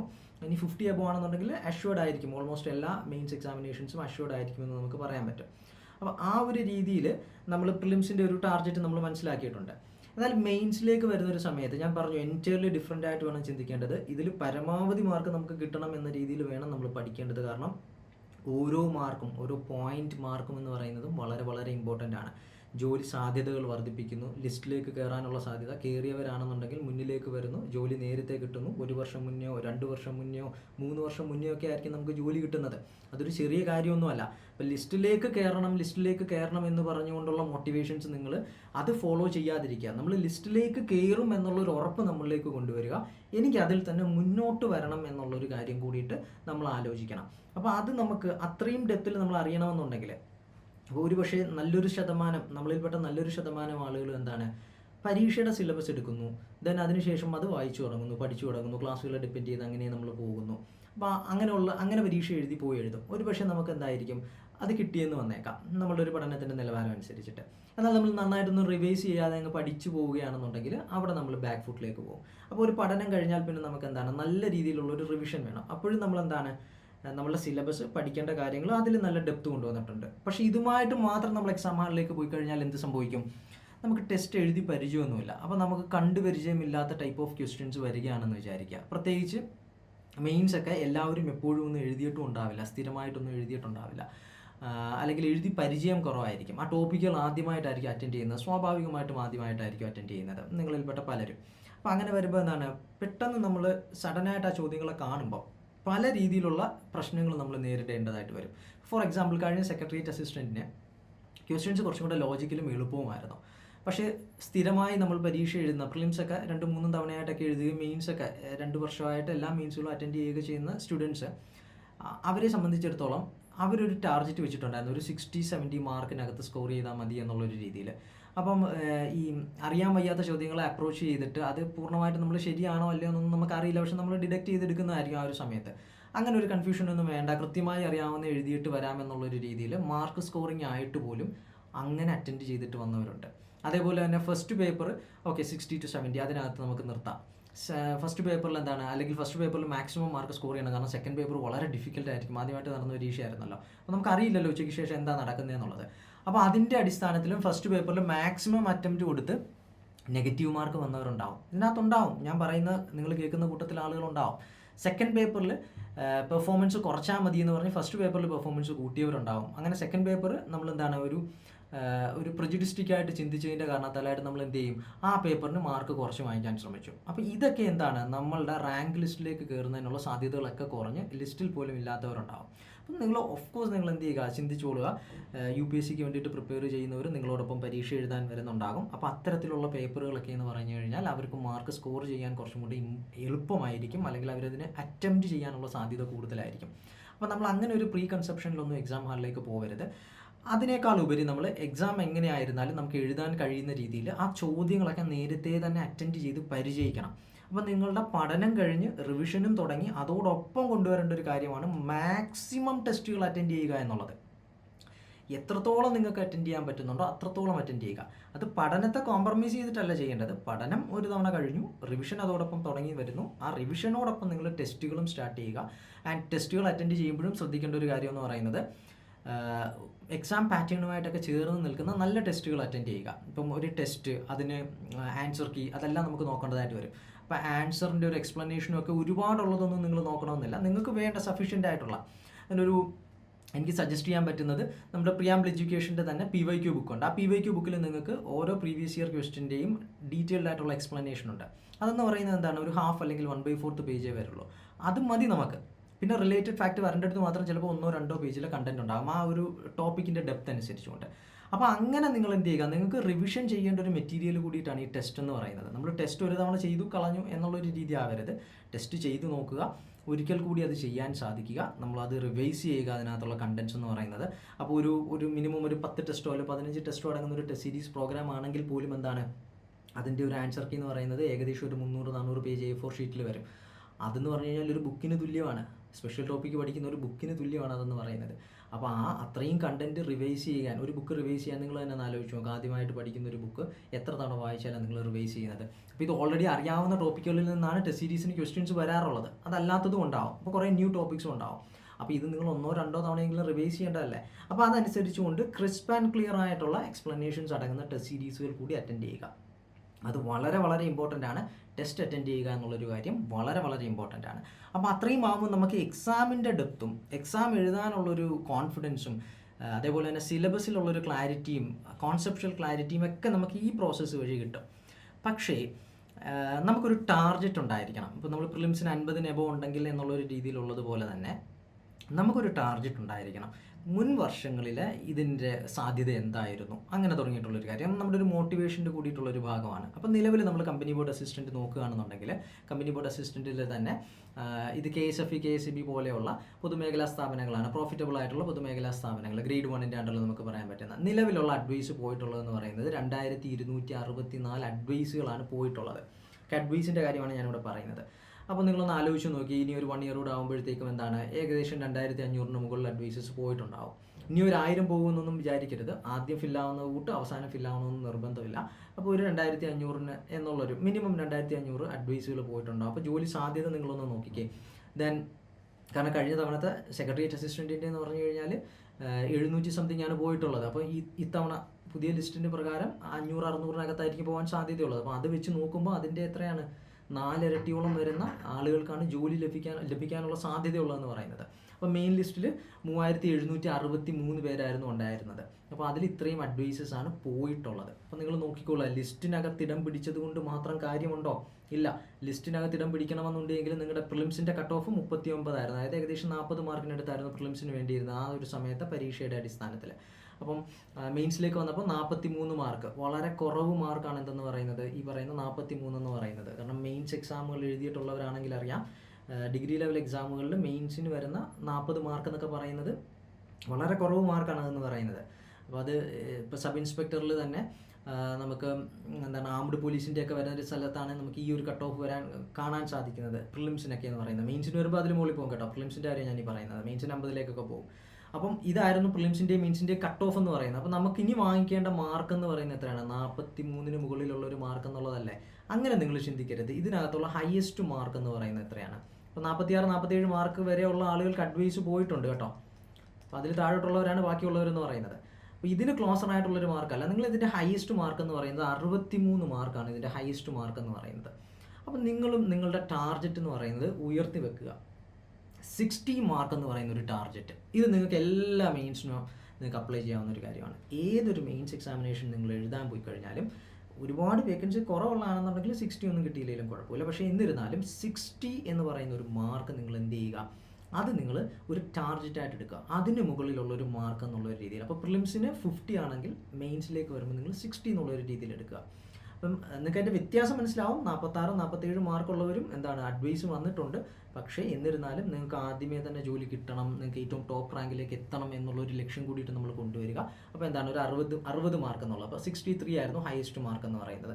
ഇനി രണ്ടാമത്തേലേക്ക് നോക്കുകയാണെന്നുണ്ടെങ്കിൽ ഇപ്പോൾ KSRTC പോലെയുള്ള ആണെന്നുണ്ടെങ്കിൽ അതിൽ 916 അഡ്വൈസാണ് പോയത്. അപ്പോൾ ഒരു ഇത് 1000-ന് മുകളിലേക്ക് പോകുന്നു, മറ്റേത് 2500-ന് മുകളിലേക്ക് പോകുന്നു. സോ 3500-നും 4000-നും അകത്തൊക്കെ ആയിരിക്കും ഒരുപക്ഷെ എന്താണ് കംപ്ലീറ്റ് ഈ ഒരു ലിസ്റ്റ് ഇതിൽ നിന്നും അഡ്വൈസ് പോകാൻ സാധ്യതയുള്ളത്.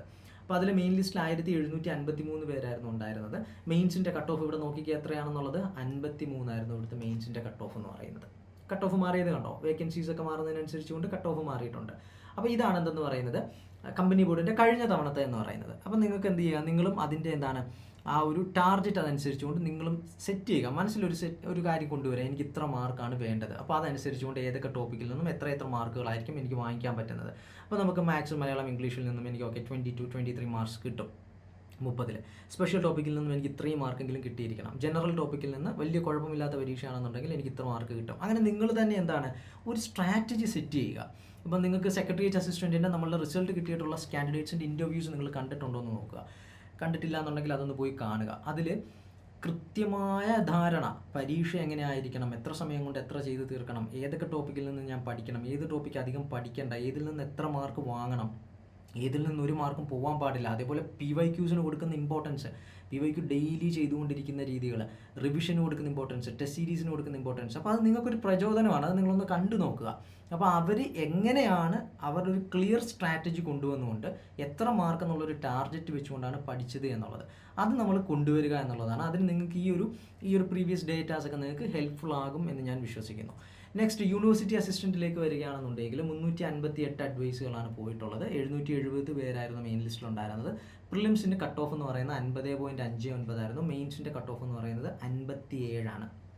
നോക്കിക്കേ, 57-നും 68-നും ഇടയ്ക്കാണ് ഈ പറയുന്ന ആളുകളെല്ലാം ഉണ്ടായത്. 68 ആണ് എന്തെന്ന് പറയുന്നത് ടോപ്പ് മാർക്ക് എന്ന് പറയുന്നത്. അപ്പോൾ ഇതിൽ നിങ്ങൾക്ക് ജോലി ഉറപ്പിക്കണമെങ്കിൽ 60 പോരാ. ജോലി ഉറപ്പിക്കണമെന്ന് വെച്ച് കഴിഞ്ഞാൽ പെട്ടെന്ന് തന്നെ നിങ്ങൾ ആ റാങ്ക് ലിസ്റ്റിൽ അഷ്യൂർഡ് ആവണമെന്നുണ്ടെങ്കിൽ എന്താണ് നിങ്ങൾക്ക് 60-ന് മുഖത്തൊരു മാർക്ക് ഉണ്ടെന്നുണ്ടെങ്കിൽ കിട്ടാം. പക്ഷേ 60-65 മാർക്കിലേക്കൊക്കെ ഉള്ളൊരു രീതിയിലേക്ക് പോവുകയാണെന്നുണ്ടെങ്കിൽ ആദ്യത്തെ അഡ്വൈസുകളിൽ നമ്മൾ കയറി പോകുമെന്നുള്ളതാണ്. അല്ലെങ്കിൽ ഇങ്ങനെ നമ്മൾ വെയിറ്റ് ചെയ്തുകൊണ്ടിരിക്കണം, അത് വരുമോ വരത്തില്ലയോ എന്നൊക്കെയുള്ള രീതിയിൽ. ആ ഒരു ജോലി കിട്ടിയോ എന്ന് ചോദിച്ചു കഴിഞ്ഞാൽ കിട്ടി, എന്നാൽ ജോലിക്ക് പോകാൻ തുടങ്ങിയോ എന്ന് ചോദിച്ചു കഴിഞ്ഞാൽ അതും പറ്റുന്നില്ല എന്നുള്ളൊരു രീതിയായി പോകും.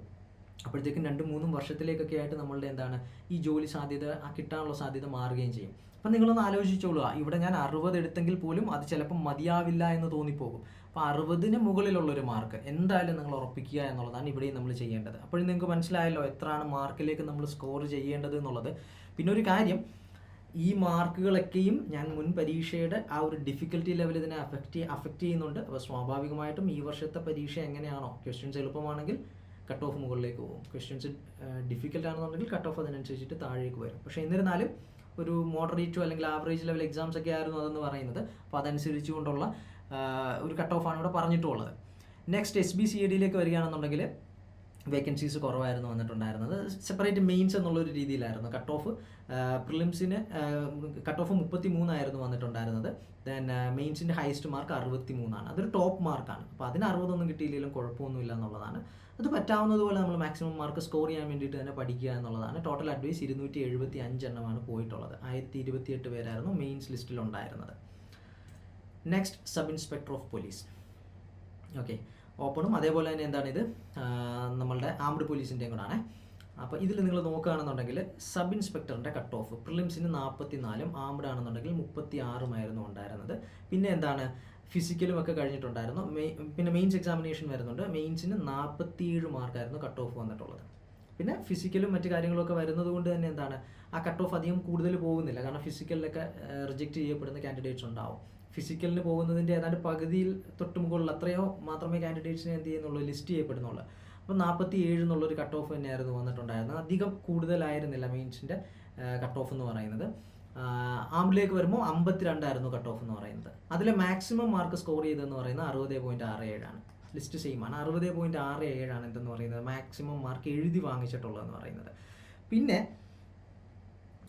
ഇതോടൊപ്പം തന്നെ ഇപ്പോൾ കറണ്ട് ലിസ്റ്റിലാണെങ്കിൽ ഇതിലും കൂടുതൽ മാർക്ക് വാങ്ങിച്ചവരുണ്ട് കേട്ടോ. നമുക്ക് ഇൻ്റർവ്യൂ ഒക്കെ അറ്റൻഡ് ചെയ്തിട്ട് നിൽക്കുന്നവരുണ്ട്. അപ്പോൾ ഇതിൽ കൂടുതൽ മാർക്ക് 67 മാർക്കിനടുത്തൊക്കെ വന്നിട്ടുള്ളവരുണ്ട്. അപ്പോൾ ആ ഒരു റേഞ്ചിലേക്ക് മാർക്ക് മാറിയിട്ടുണ്ട്. കഴിഞ്ഞ തവണ കുറച്ച് എളുപ്പവും കൂടെ ആയിരുന്നു പരീക്ഷ എന്ന് പറയുന്നത്.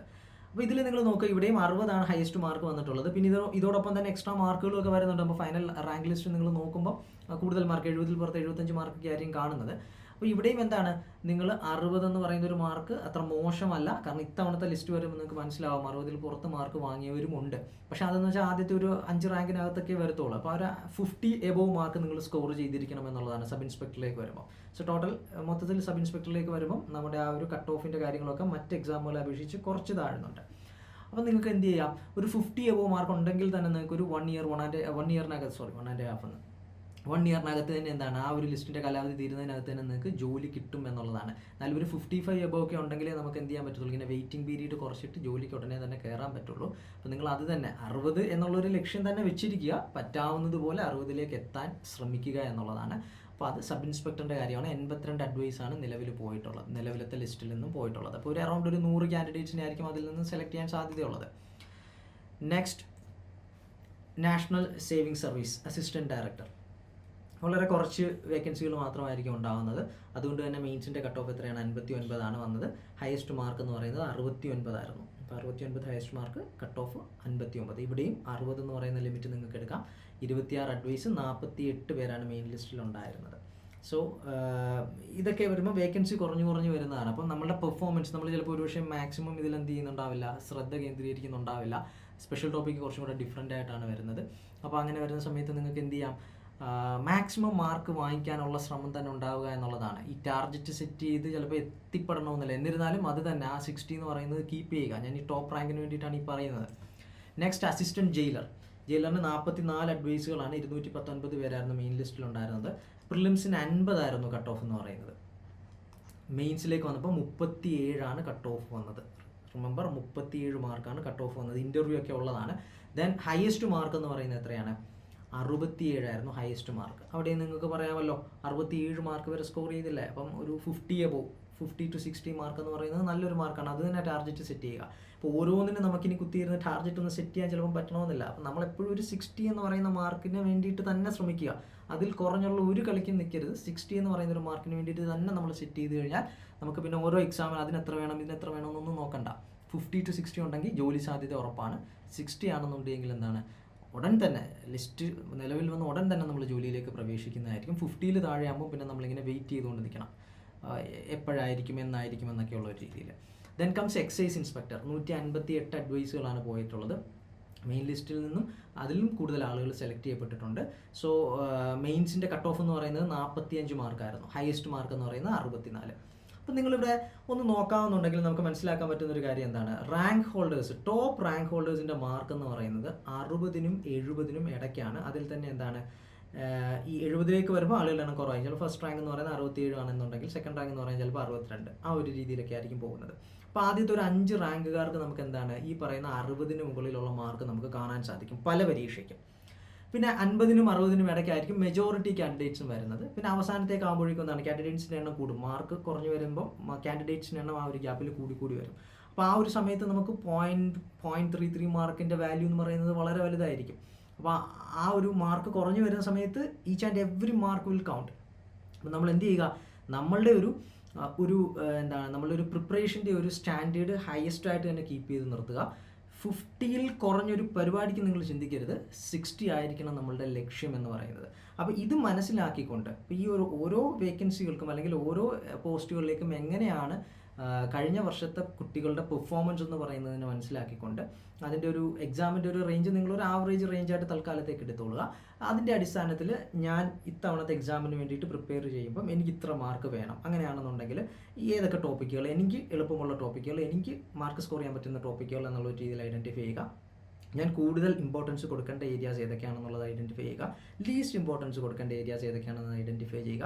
അങ്ങനെ വരുമ്പോൾ നമുക്ക് എന്താണ് ഒരു എബോവ് അല്ലെങ്കിൽ ക്ലോസ് ടു 60 മാർക്ക് ഉറപ്പിക്കാൻ പറ്റുമോ, ഓക്കെ, ഒരു അത്യാവശ്യം സ്റ്റാൻഡേർഡ് ഒരു ചോദ്യമാണെങ്കിൽ ഉറപ്പിക്കാൻ പറ്റുമോ എന്നുള്ളൊരു രീതിയിൽ നമ്മൾ പഠിക്കുക.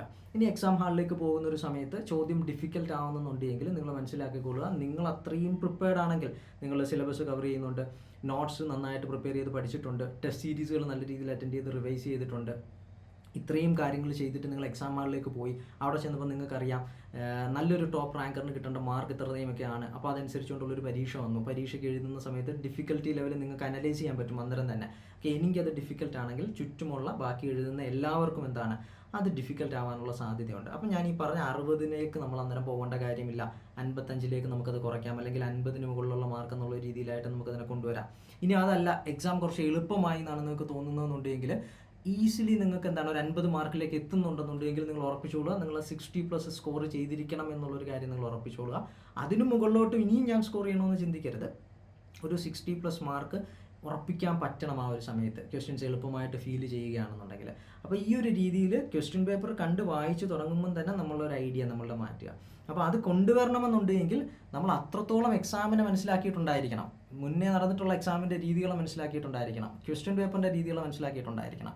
അപ്പോൾ അതെല്ലാം കൂടി നമ്മൾ എന്ത് ചെയ്യുക, നല്ല രീതിയിലൊന്ന് അനലൈസ് ചെയ്ത് നമ്മൾ ആ എക്സാമിന് വേണ്ടിയിട്ട് പ്രിപ്പയർ ചെയ്യുക. സോ ആദ്യം നമ്മളിലേക്ക് ഒരു അനാലിസിസ് കൊണ്ടുവരിക, ഞാൻ എത്രത്തോളം ഇതുവരെ പ്രിപ്പയർഡാണ്, എനിക്ക് എത്രത്തോളം അറിയാമെന്നുള്ള കാര്യം. ഇനി ഞാൻ പുതിയ ടോപ്പിക്കുകൾ പഠിക്കാൻ വരുമ്പോഴേക്കും എത്രത്തോളം പഠിക്കണം എന്നുള്ളൊരു കാര്യം. ഈ 2 കാര്യങ്ങളും നന്നായിട്ട് കൊണ്ടുവരികയാണെന്നുണ്ടെങ്കിൽ ഉറപ്പായിട്ട് നിങ്ങൾക്ക് എന്താണ് എക്സാം ക്രാക്ക് ചെയ്യാൻ പറ്റും. പിന്നെ നിങ്ങൾ ചൂസ് ചെയ്യുക ഏതാണ് നിങ്ങൾ യൂണിവേഴ്സിറ്റി അസിസ്റ്റൻ്റ് അല്ലെങ്കിൽ കമ്പനി ബോർഡിന് പുറമേ നിങ്ങൾ ഏത് എക്സാം കൂടിയിട്ടാണ് ചൂസ് ചെയ്യുന്നത് എന്നുള്ളൊരു കാര്യം, അതല്ലെങ്കിൽ ഏത് എക്സാം കൂടിയിട്ടാണ് കാര്യമായി പ്രിപ്പയർ ചെയ്യേണ്ടതെന്നുള്ളൊരു കാര്യം കൂടിയിട്ട് ചൂസ് ചെയ്യുക. അതനുസരിച്ച് കൊണ്ടുള്ള കോഴ്സുകളിലേക്ക് വരിക. ഓക്കെ, സോ ഇത്രയുമാണ് നമുക്ക് ഈ വർഷത്തെ മെയിൻസിന് വേണ്ടിയിട്ടുള്ളൊരു പ്രിപ്പറേഷൻ്റെ ഭാഗമായിട്ട് പറയാനുള്ളത്. തീർച്ചയായിട്ടും നമുക്കെല്ലാവർക്കും നമ്മൾ പ്രിലിംസ് എഴുതി ക്ലിയർ ചെയ്തവരാണെന്നുണ്ടെങ്കിൽ തീർച്ചയായിട്ടും നമുക്ക് ക്വാളിറ്റി ഉണ്ട് എന്നുള്ളതാണ് അത് സൂചിപ്പിക്കുന്നത്. അതുകൊണ്ട് തന്നെ എന്താണ് മെയിൻസിന് വേണ്ടിയിട്ട് നിങ്ങൾ ആ അപ്രോച്ച് കൊണ്ടുവരിക, നമുക്ക് വന്ന പോരായ്മകൾ പരിഹരിക്കുക. തീർച്ചയായിട്ടും ഏറ്റവും മികച്ച ക്ലാസ്സുകളുമായിട്ട് പ്രിയാമ്പിൾ എഡ്യൂക്കേഷൻ നിങ്ങളോടൊപ്പം ഉണ്ടാകും. നിങ്ങൾക്ക് വേണ്ട ഏത് ഹെൽപ്പും നിങ്ങൾക്ക് പ്രിയാമ്പിളിൽ നിന്ന് ലഭിക്കുന്നതാണ്. നിങ്ങൾ സെൽഫ് സ്റ്റഡി ചെയ്യുന്നവരാണെങ്കിൽ പോലും നിങ്ങൾക്ക് എന്ത് ചെയ്യാം, അക്കാഡമിയുമായി ബന്ധപ്പെട്ടുകൊണ്ട് നിങ്ങളുടെ സംശയങ്ങൾക്കും മറ്റു കാര്യങ്ങൾക്കും യൂസ്ഫുൾ ആക്കാവുന്നതാണ്.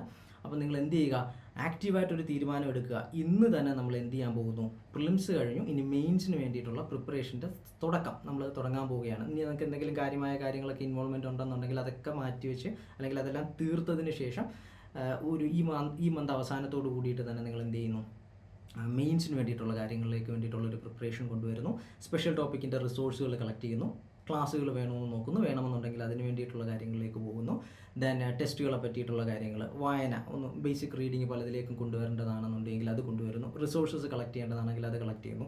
ഒരു ടൈം ടേബിളൊക്കെ സെറ്റ് ചെയ്തിട്ട് ഏതൊക്കെ ഏരിയാസ് ആണെന്നുള്ളതൊക്കെ ഐഡൻറ്റിഫൈ ചെയ്തിട്ട് പഠിത്തത്തിന് വേണ്ടിയിട്ടുള്ള ശ്രമം, അതായത് പഠിച്ചു തുടങ്ങുന്നതിന് വേണ്ടിയിട്ടുള്ളൊരു ശ്രമം, അതിൻ്റെ ഇൻപുട്സ് തുടങ്ങുക. പിന്നെ നമ്മൾ ആ ഒരു പ്രോസസ്സിലൂടെ നിരന്തരമായി കടന്നു പോയാൽ മാത്രം മതി നമുക്ക് എന്ത് ചെയ്യുന്നതിന്, റാങ്ക് ലിസ്റ്റിലേക്ക് ഇടം പിടിക്കുന്നതിന്. അപ്പോൾ അതിന് വേണ്ടിയിട്ടുള്ള ഒരു സ്റ്റാർട്ടിംഗ് ആയിട്ട് ഇന്ന് മുതൽ തന്നെ നിങ്ങൾ എന്ത് ചെയ്യുക, നെക്സ്റ്റ് മെയിൻസ് എക്സാമിനേഷന് വേണ്ടിയിട്ടുള്ള ഒരു ചെറിയ കാര്യമെങ്കിലും ചെയ്തു തുടങ്ങുക.